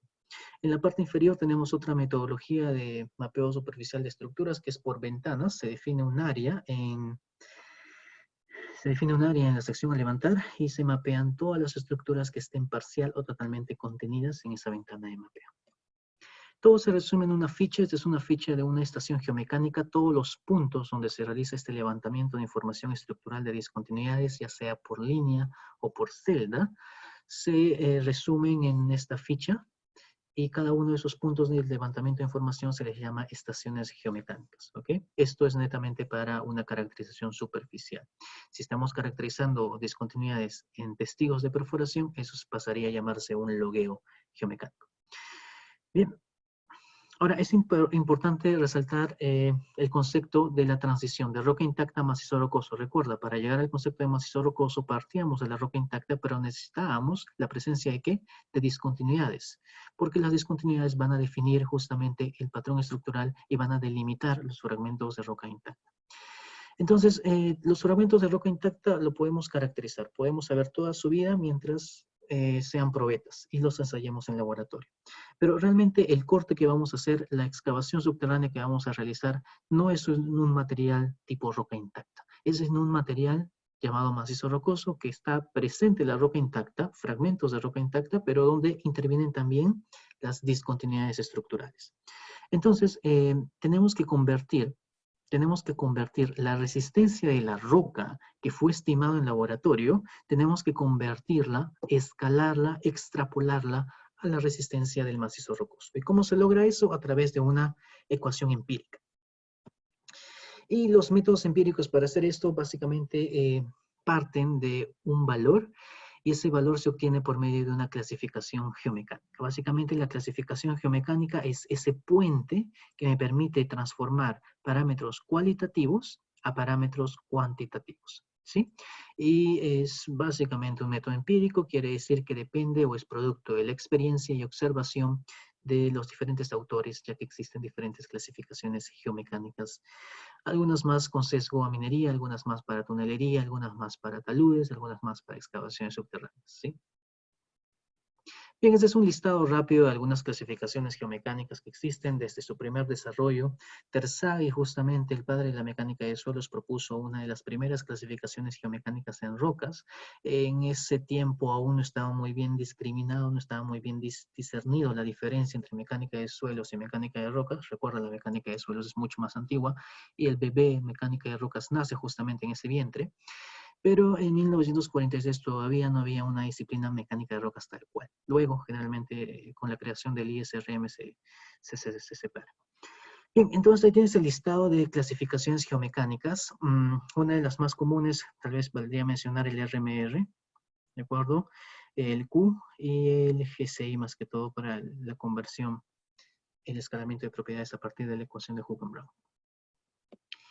Bien, no voy a detallar mucho estos conceptos. Esto tiene que ver con el RMR y el índice Q, que son dos clasificaciones universalmente más utilizadas. La diferencia básicamente es que el RMR es un algoritmo de sumas y restas y el Q es un algoritmo de multiplicación y división de parámetros, ¿sí? Entonces, el RMR es una escala aritmética de 0 a 100 y el Q es una escala logarítmica. Bien, esto tampoco lo voy a detallar tan a detalle, tal vez lo veamos con mayor profundidad en las siguientes clases, pero simplemente es para mencionarles otra de las clasificaciones geomecánicas, aparte del RMR y el Q, que también es bastante utilizada más que todo para taludes en roca, excavaciones en roca, tanto superficiales como subterráneos. El índice de resistencia geológica o también llamado GSI. Bien, este es justamente el modelo matemático de extrapolación, el modelo empírico de extrapolación. A partir del conocimiento de la roca intacta, extrapolamos la resistencia del macizo rocoso. ¿Sí? Entonces acá hay un sinnúmero de parámetros. Algunos se estiman de laboratorio. Por ejemplo, sigma C sub I es la resistencia a la compresión de la roca intacta. ¿De dónde obtengo eso? Del laboratorio. ¿Sí? El GCI, por ejemplo, otro parámetro de entrada para este sistema de ecuaciones. ¿De dónde obtengo el GCI? Obtengo del mapeo superficial de afloramientos o a partir del logueo geomecánico de testigos por correlación con el RMR. Bien, no voy a detallar mucho sobre estas ecuaciones, simplemente para refrescar la memoria de muchos de ustedes, que tiene que ver con un sistema de ecuaciones muy aplicado en mecánica de rocas. Bien, entonces el concepto es sencillo. El concepto es básicamente se parte de la roca intacta. Habíamos hablado de la roca intacta, se parte de ese fragmento. Ahora, yo puedo saber toda la vida de ese fragmento de roca siempre que realice los ensayos de laboratorio. Por otro lado, voy a tener un sistema de discontinuidades. Recuerda, roca intacta más discontinuidades, ¿en qué se convierte? En macizo rocoso. Pero no olvidemos que no solamente es necesario la roca intacta, no solamente es necesario las discontinuidades. O otro concepto importante que mencionamos, pero que no está de forma explícita en las ecuaciones, es la escala. Entonces, esto es, si yo sumo este probeta más este patrón de estructuras, voy a tener un probeta con diferentes estructuras. Eso no es macizo rocoso aún. ¿Qué tengo que hacer? Tengo que escalarlo. Le aumento la escala del proyecto y llego realmente al concepto de macizo rocoso que cumple con el criterio de escala y con la presencia de discontinuidades. Y esa transformación se hace justamente con métodos empíricos. Bien, vamos a ver algunos conceptos que tienen que ver con el análisis de estabilidad de taludes, precisamente con los enfoques determinístico y probabilístico, y algunos comentarios con respecto a los análisis estáticos y pseudoestáticos. En principio, la estabilidad de taludes podemos ir definiendo término por término. El primer término que podemos definir es el concepto de estabilidad. ¿Qué se entiende por estabilidad? Básicamente, cuando decimos que un talud es estable, inherentemente asociamos ese concepto a un concepto de seguridad. Si decimos que un talud es estable, estamos diciendo que ese talud es seguro, ¿sí? Ahora, esa seguridad realmente depende de una probabilidad, porque qué tan seguro estás de que el talud sea estable o no, ¿sí? Entonces hay un concepto inherente de probabilidad que quiero llegar a ello en las siguientes láminas. Entonces, el concepto de estabilidad tiene que ver con ese concepto o idea de seguridad de un determinado terreno, ya sea suelo o roca, que éste pueda deslizar ladera abajo por acción de la gravedad.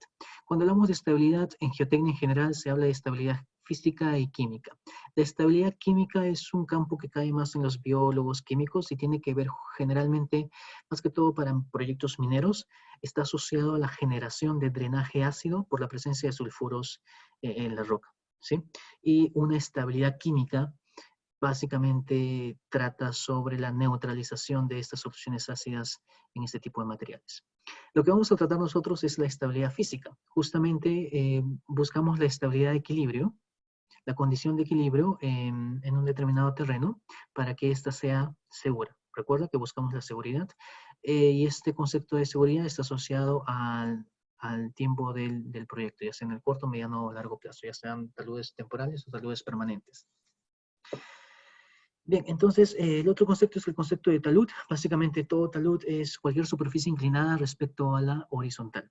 Ahora, si queremos hacer un poquito de filosofía, podemos definir taludes y laderas. Talud estaría asociado a un origen artificial y laderas estarían asociados a un concepto natural. Entonces podríamos hacer un juego de palabras y decir que un talud es una ladera artificial, como una ladera es un talud natural. Bien, y por último, el concepto de estabilidad de taludes básicamente es un proceso, es una secuencia de diferentes etapas, en donde vamos a evaluar, realmente vamos a cuantificar. ¿Qué cosa? Vamos a cuantificar fuerzas, las fuerzas que hablamos anteriormente, algunas fuerzas resistentes, esas fuerzas que tienden a parar el bloque para que no caiga, versus la magnitud de las fuerzas desestabilizadoras o movilizantes, que justamente jalan hacia abajo el bloque para que deslice. ¿Ok? Entonces es un análisis entre las fuerzas del bien y el mal, las fuerzas que estabilizan el bloque y las fuerzas que tienden a desestabilizarlo. ¿Sí? Obviamente, si las fuerzas que estabilizan ese material son mayores a las fuerzas que desestabilizan, el talud sería seguro. Bien, el análisis de estabilidad de taludes entonces involucra diferentes componentes, como habíamos conversado. Si hablamos de los clásicos análisis de estabilidad 2D, necesitamos la geometría de la sección. Necesitamos la geometría de la sección, básicamente una sección 2D. Necesitamos el modelo geológico, quiere decir la estratigrafía, los materiales en esa sección y las propiedades de esos materiales. Necesitamos también las cargas del talud, si va a existir una carga estática o dinámica. Y tenemos que definir un criterio de resistencia para el suelo o roca. Generalmente para suelo se trabaja con Moore-Coulomb y para roca se trabaja con Hogan Brown. ¿Ok? Y luego tenemos que definir el tipo o modo de rotura. Generalmente los suelos, un talud homogéneo en suelo, generalmente falla de forma circular. ¿Sí? Los taludes en bancos para los tajos tienden a fallar de forma planar por cuña o por vuelco, por ejemplo.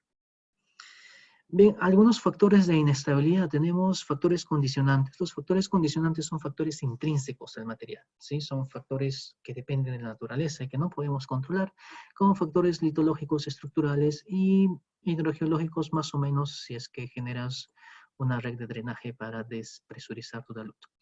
Los factores desencadenantes son netamente factores externos al sistema, ¿de acuerdo? Y estos son precipitaciones, efecto sísmico y el factor antrópico por la presencia de cargas.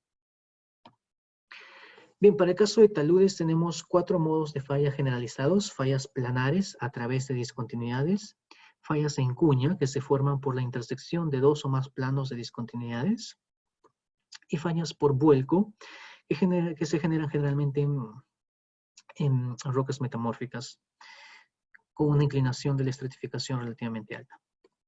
Y por último tenemos las fallas circulares. Las fallas circulares son el mecanismo básico o más simple de falla de un talud en suelo, y también puede presentarse en macizos rocosos si es que este macizo rocoso se encuentra muy fracturado e intensamente meteorizado. Bien, acá tenemos entonces un diagrama resumen de los 4 mecanismos de falla en taludes. Estos 3 mecanismos de falla, planar, cuña y vuelco, son mecanismos controlados por las discontinuidades, por las estructuras. Es por eso que los llamamos mecanismos estabilidad estructuralmente controlada. Y por último, las fallas circulares que ocurren típicamente en suelo. También dijimos que puede ocurrir en macizos rocosos cuando el macizo rocoso está muy fracturado e intensamente meteorizado. Bien, esta es una fotografía bastante típica para los que hacemos geotecnia minera, y este es un tajo, ¿de acuerdo? Pertenece a Río Tinto. Este proyecto está en Bingham Canyon, en los Estados Unidos.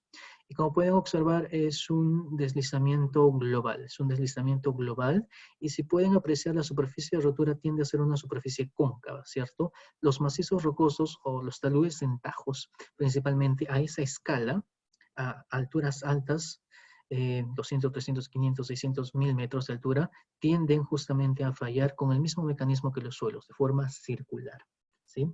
Ahora, si revisan un poco de información respecto a este mecanismo de falla, todo estuvo controlado. Hubo un sistema y un seguimiento a la evolución de las deformaciones y desplazamientos del talud por medio de tecnologías de monitoreo continuo, ¿sí? Así que ya se había predicho más o menos cuándo se daría la falla.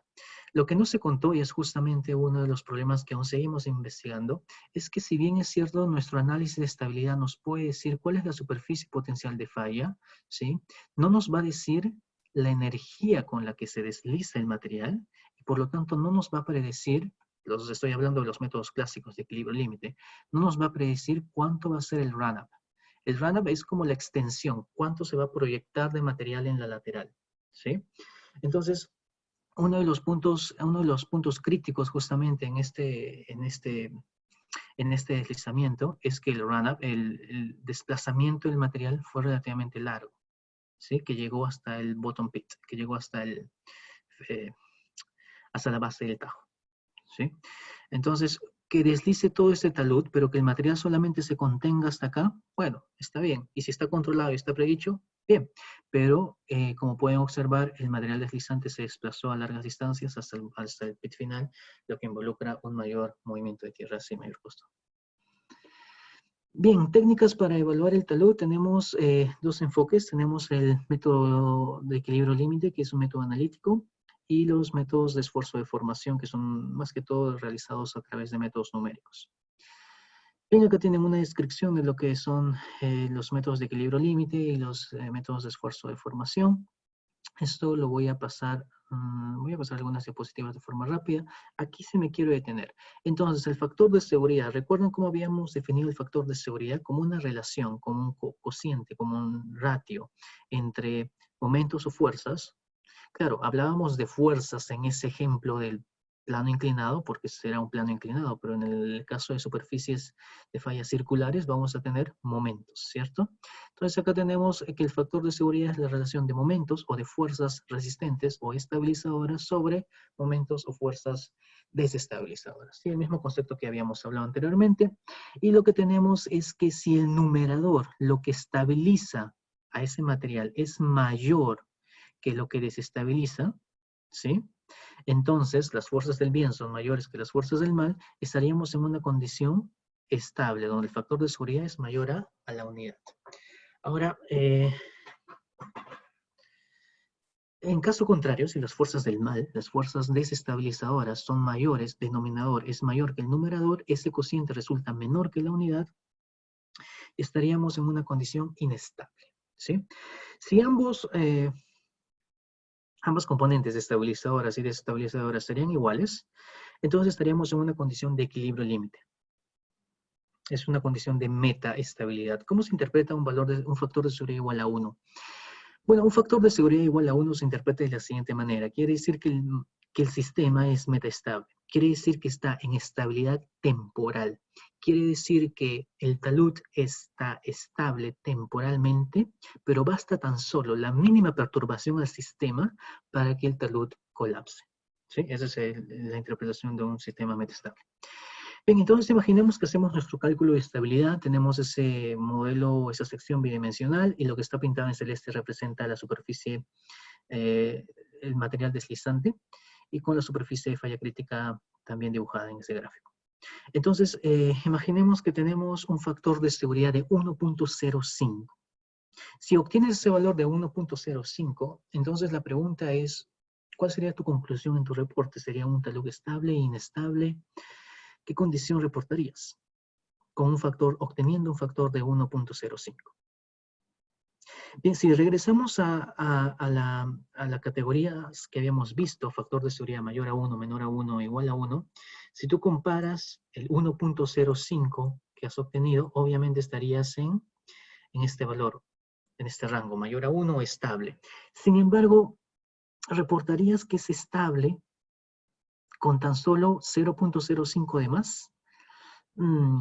Tal vez tienes un miedo, y todos tendríamos un poco de miedo al reportar y decir, no, Cristian, este talud es estable porque el factor de seguridad 1.05 es mayor a 1.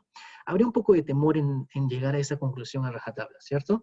Y ese temor realmente se ve representado por nuestra incertidumbre, porque no conocemos realmente cuáles son los parámetros de resistencia del material. Fíjate, si nosotros tendríamos 100% de seguridad que la cohesión, fricción y peso unitario de esos materiales que componen esa sección sean tales, Entonces, el resultado, 1.05, también tendríamos 100% de seguridad que el factor de seguridad para ese diseño, para ese modelo es 1.05. Como es mayor a 1, sería estable. ¿Cuál es el problema? Que no estamos 100% seguros de que los materiales tienen esas propiedades. Existe siempre una incertidumbre y esa incertidumbre tenemos que manejarla de forma directa o indirecta. Entonces, la incertidumbre existe. Vamos a ver qué hacemos. Entonces, desde el punto de vista práctico, para atacar esa incertidumbre de forma indirecta, de forma implícita, lo que vamos a buscar es que el factor de seguridad sea mayor que 1. Sí o sí, queremos estabilidad, tiene que ser mayor que 1. Pero le vamos a agregar más un porcentaje, más una fracción. ¿Sí? Ahora, ese porcentaje, bueno, no hay fórmula para calcular ese porcentaje, solamente hay lineamientos, hay guidelines para calcular ese porcentaje. Este porcentaje puede depender de varias cosas. Puede depender si estamos frente a un proyecto minero o un proyecto civil. La seguridad que se le exige a un proyecto civil, los factores de seguridad que se le exige a un proyecto civil son siempre más elevados que para un proyecto minero. Ese factor de seguridad va a depender de las normativas vigentes. Si estamos diseñando un tajo, hay cierta normativa que nos exige cierto valor mínimo de factor de seguridad en condiciones estáticas y pseudoestáticas. Ese porcentaje esa fracción, ese porcentaje va a depender de el tiempo de operatividad de la estructura, si es un corte temporal o un corte permanente, ¿sí? Y así de muchos más parámetros. Entonces, ese factor de seguridad de 1 más la fracción, esa fracción lo que está tratando de hacer realmente es introducir esa incertidumbre, es tratar de lidiar con esa incertidumbre, con ese temor que teníamos, de acuerdo, de forma implícita. ¿Ok? Entonces imaginemos que ese porcentaje, esa fracción es del 30%. Quiere decir que para que mi talud sea estable, entonces tiene que ser, el factor de seguridad tiene que ser igual a 1 más el 30% de 1, 1.3. Recién cuando paso este criterio de diseño, aceptaría mi modelo y concluiría que es estable bajo ese criterio. Bien, el otro concepto tiene que ver con el concepto de análisis de estabilidad estático y pseudoestático. Ojo, estático sin ninguna fuerza sísmica y pseudoestático, bueno, en realidad no existen cargas pseudoestáticas en la vida real, ¿cierto? Lo que existen son cargas estáticas o dinámicas. Ahí sí es o el uno o el otro. Pero cargas pseudoestáticas es una simplificación, es una simplificación abismal. Recuerda que en equilibrio límite, todos son fuerzas. Entonces, lo que nos va a interesar es calcular una fuerza producto de un sismo, fuerza sísmica. ¿Cómo se calcula una fuerza? Por segunda ley de Newton, fuerza es igual a masa por aceleración, ¿cierto? ¿Qué masa será? Bueno, esta va a ser la masa deslizante. Será todo el área pintado de verde, la masa deslizante del talud, ¿de acuerdo? Ya tenemos la masa. Recuerda, nuestro objetivo es calcular la fuerza sísmica de tal manera que entre como fuerza desestabilizadora en el cálculo del factor de seguridad. ¿Qué es lo que necesitamos? Ya tenemos masa, nos falta aceleración. Como es una fuerza sísmica, tiene que ser una aceleración producto de un sismo.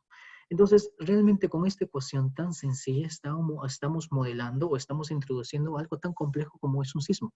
¿Sí? O sea, todo un espectro de un acelerograma lo estamos representando con una ecuación lineal. Fuerza es igual a masa por aceleración. Entonces al software lo que se le da básicamente es, no se le da aceleración, sino se le da un coeficiente sísmico. Si recuerdas, habíamos dicho que todo lo que es coeficiente es adimensional. Y si es adimensional, todo lo que es coeficiente es adimensional, no tiene unidades, y es adimensional porque es la relación de dos cosas. Es la relación de la aceleración de diseño sobre la aceleración de referencia. ¿Sí? La aceleración de diseño se calcula como un porcentaje, es un castigo de la aceleración máxima esperada en el sitio de estudio, que generalmente proviene del estudio de peligro sísmico. ¿Ok? La aceleración de referencia. ¿Cuál será la aceleración de referencia? Mira, cuando utilizamos densidades, cuando hablamos de densidades de referencia, utilizamos la densidad del agua como referencia. Pero cuando hablamos de aceleraciones, ¿qué aceleración tomaremos como referencia? La aceleración de la gravedad. Listo. Entonces, solamente con conocer la aceleración máxima, castigarlo por un porcentaje y dividirlo sobre la aceleración de la gravedad, obtengo el coeficiente sísmico, que es el único parámetro de entrada para un análisis pseudoestático en un análisis o estudio de estabilidad por equilibrio límite 2D. Así de sencillo, pero lo sencillo no siempre es lo mejor, ya que estamos haciendo una simplificación brutal a lo que sería un análisis dinámico. Bien, ese es el formulismo más o menos del software. Voy a pasar esto y acá algunos ejemplos de algunos softwares o programas computacionales que hacen cálculo de estabilidad, ya sea por equilibrio límite o por diferencias o elementos finitos. Bien, concepto de análisis determinístico versus probabilístico. Tenemos un talud homogéneo, y vamos a hacer el análisis de estabilidad. Habíamos dicho que necesitamos tres parámetros básicos para hacer el análisis de estabilidad más sencillo. El primero sería una propiedad física, el peso unitario o densidad, la cohesión del suelo y la fricción del suelo, ¿ok? Bien, como tenemos un enfoque determinístico, el enfoque determinístico se caracteriza porque utiliza solamente un valor de entrada, un valor para cada parámetro de entrada. Y como salida, ¿qué es lo que vamos a tener? Como salida vamos a obtener también un solo valor de ese valor de salida que es nuestro factor de seguridad. Ese es el enfoque determinístico. Generalmente, usualmente, la mayoría de las veces, ese único valor es el promedio de ensayos de laboratorio, de investigación de campo que se tenga a la mano. Es un promedio aritmético.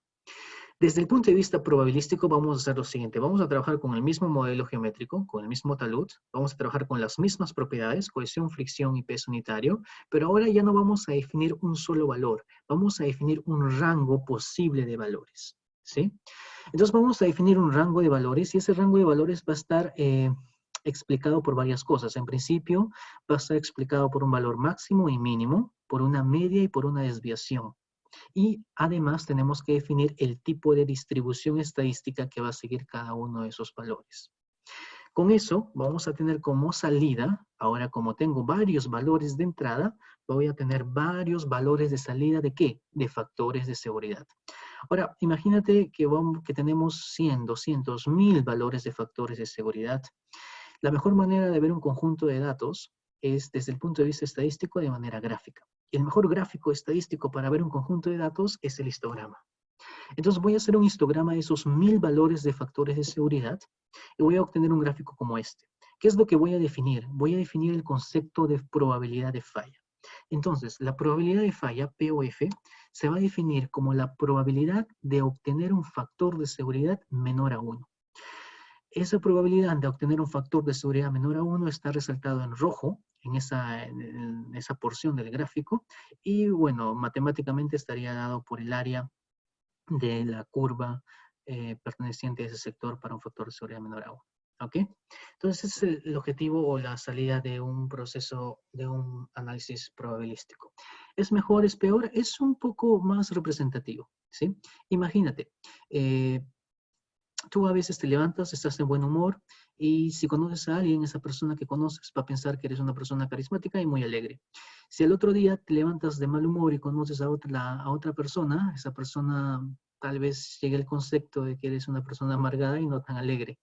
La pregunta es, ¿eres la misma persona? Sí, eres la misma persona, pero tienes diferentes estados de ánimo. De la misma manera se comporta un suelo, de la misma manera se comporta un macizo rocoso. Es el mismo macizo rocoso, es el mismo suelo, pero para diferentes estados de ánimo, diferentes condiciones de saturación, presencia de sismo, presencia de cargas, va a tener diferente comportamiento. Y para poder capturar ese diferente comportamiento, ese espectro de variabilidad en el comportamiento del suelo de la roca, un análisis, un enfoque probabilístico conviene realizarlo. Bien, bien, esto ya es un poco más detallado, no voy a entrar a esta parte, pero tengo 15 minutos y tengo otra diapositiva para compartir con ustedes. Denme un segundo. No sé si tienen alguna pregunta hasta el momento por la sala. ¿Cómo veo las preguntas aquí?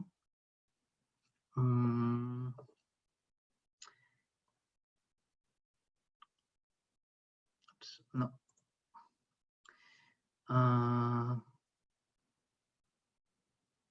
¿Dónde veo las preguntas? A ver si me apoyan. Chat. Ok, listo. Aquí hay unas consultas.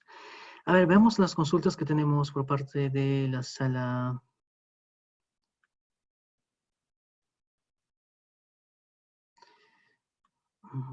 Ok, dice Cristian, ¿cómo conviertes la ecuación de resistencia al corte cuando existe presión de poros al suelo? No, simplemente es una sustracción, es una diferencia, ¿sí? Del esfuerzo total se le resta el esfuerzo, la presión de poros y se obtiene el esfuerzo efectivo.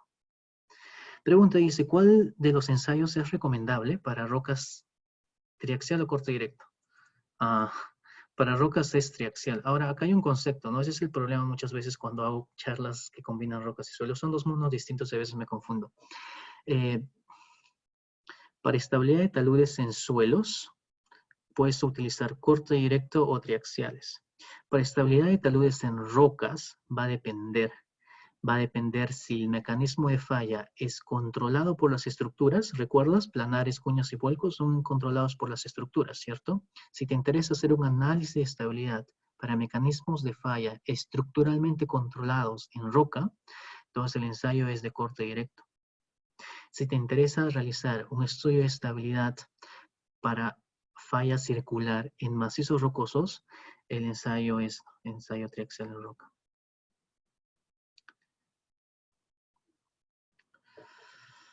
Cristian, ¿cómo se entiende la resistencia residual de un suelo y en la ecuación que es una movilidad cíclica de un suelo? Bien, imagino la resistencia residual al corte, imagino que se refiere y está hablando de ensayos cortes cíclicos. Bueno, básicamente la resistencia residual va a decaer en la curva.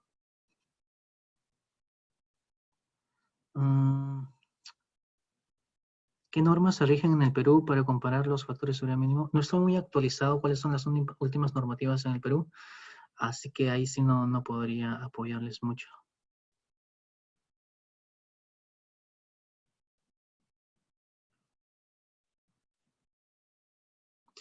Una consulta, Cristian, ¿qué nos dice?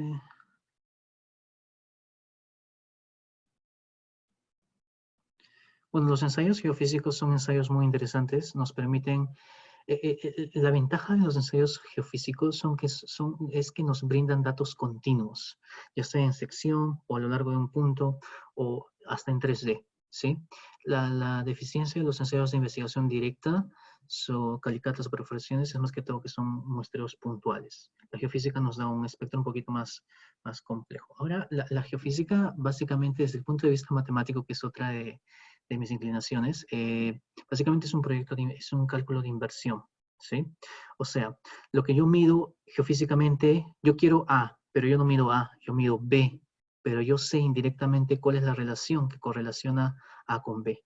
Entonces, si yo mido B con geofísica, tengo que llegar a A utilizando esa ecuación. Por eso que es un problema de inversión. Básicamente es un problema de inversión.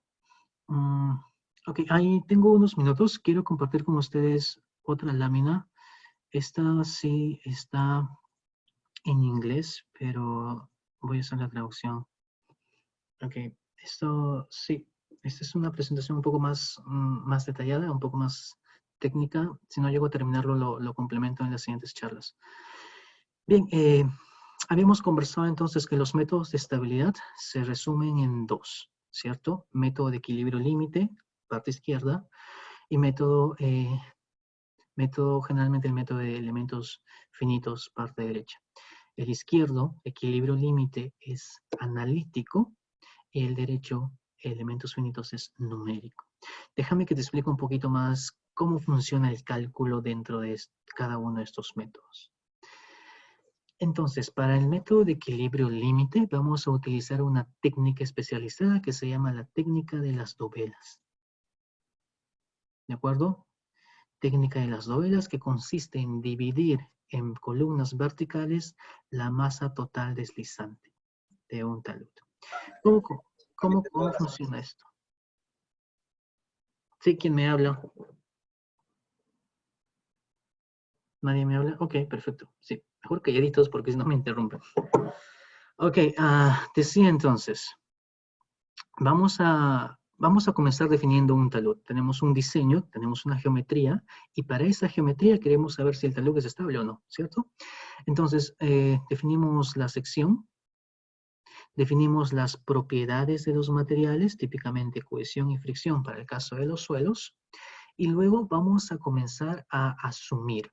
Lo que está pintado de rojo, en letras rojas en esta diapositiva, es la desventaja del método. Y lo que está pintado en azul es la ventaja del método. ¿Ok?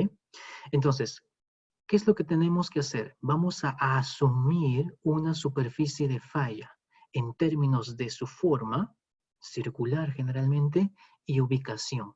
Entonces yo tengo este talud, voy a analizar lo que tengo que hacer, voy a asumir una superficie de falla, forma circular, ¿dónde? Por aquí.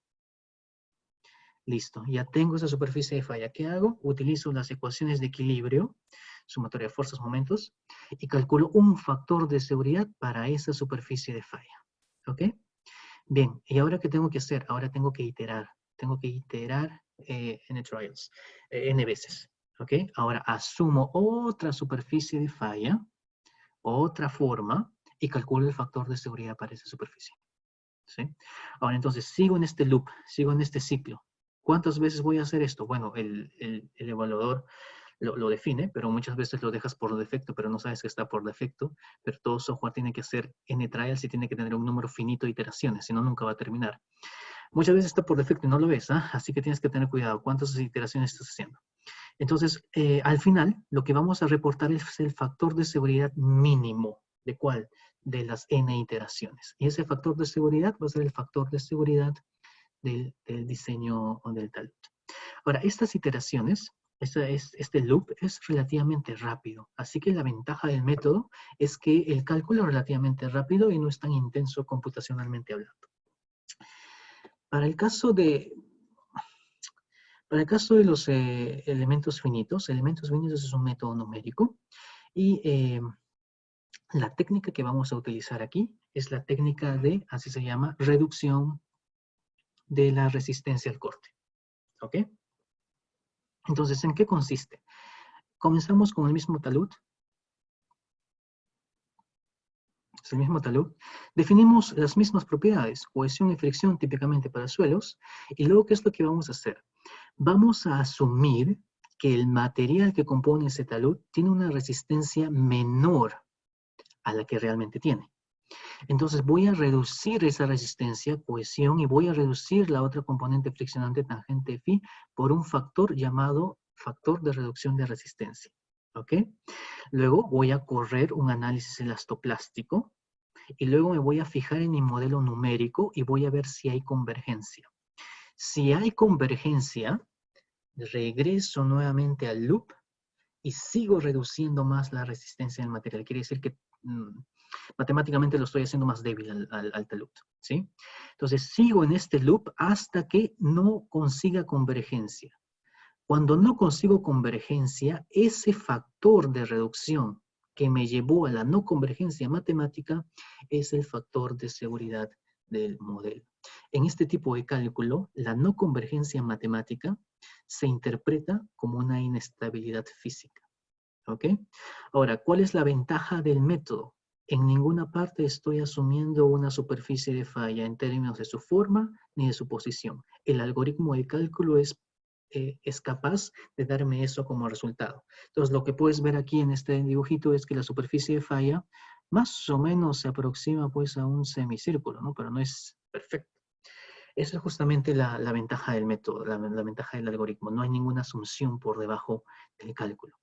La desventaja es que esto es un poquito más intensivo, un poquito más demandante en términos de computación, de tiempo de cómputo, ¿sí? Y es mucho más demandante si pasamos de 2D a 3D.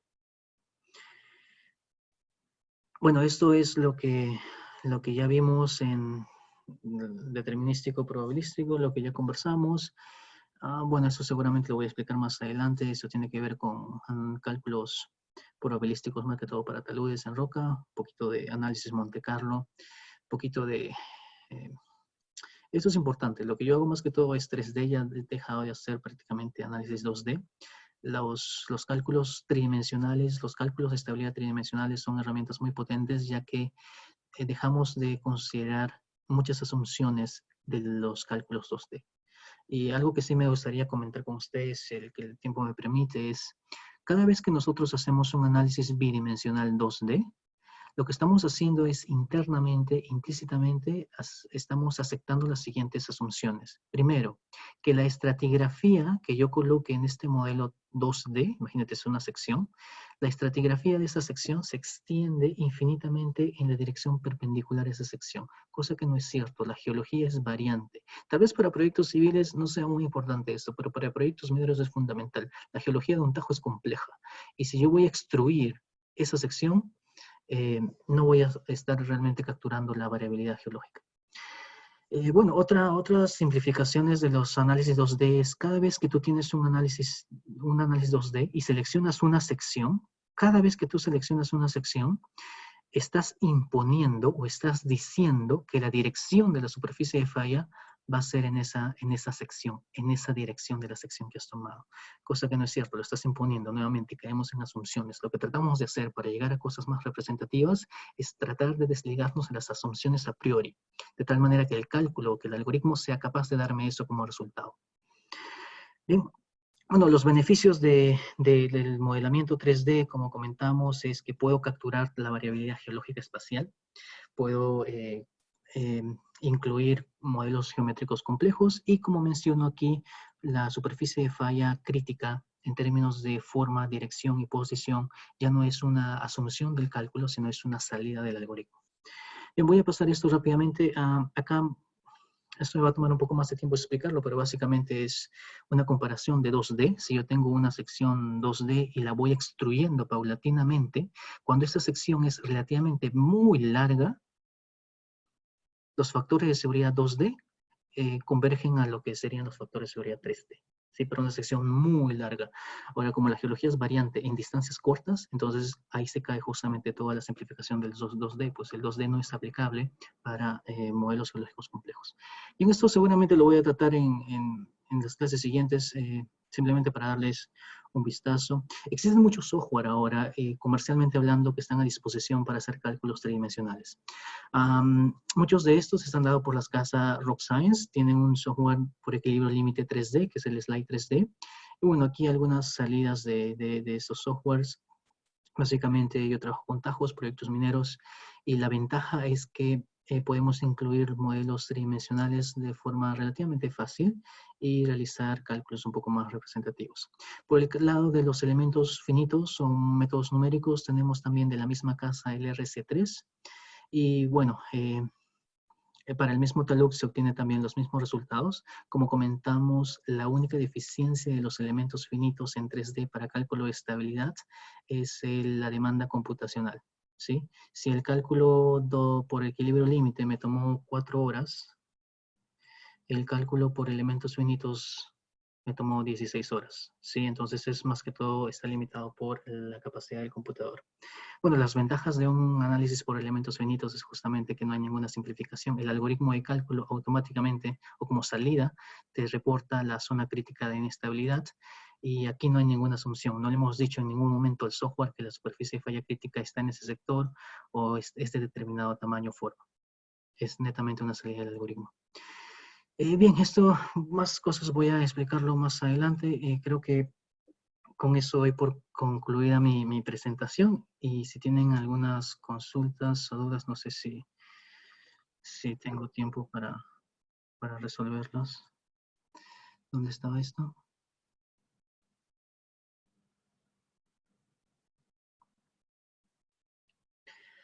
Ok, entonces, la norma C020 es la norma de estabilidad de taludes. Seguramente sí la recuerdo, como les mencioné, yo no me encuentro en Perú, así que no estoy muy empapado de la normativa vigente actual.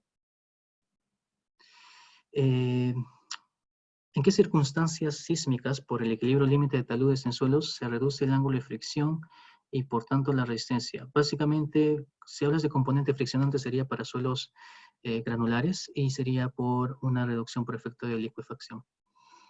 ¿Cuáles son los software que trabajaremos en las secciones? Bueno, yo voy a mostrar un poquito del Slide 3D y del RC3, que son herramientas tridimensionales. Como les comenté, yo trabajo ya más que todo con modelo tridimensional. Es justamente uno de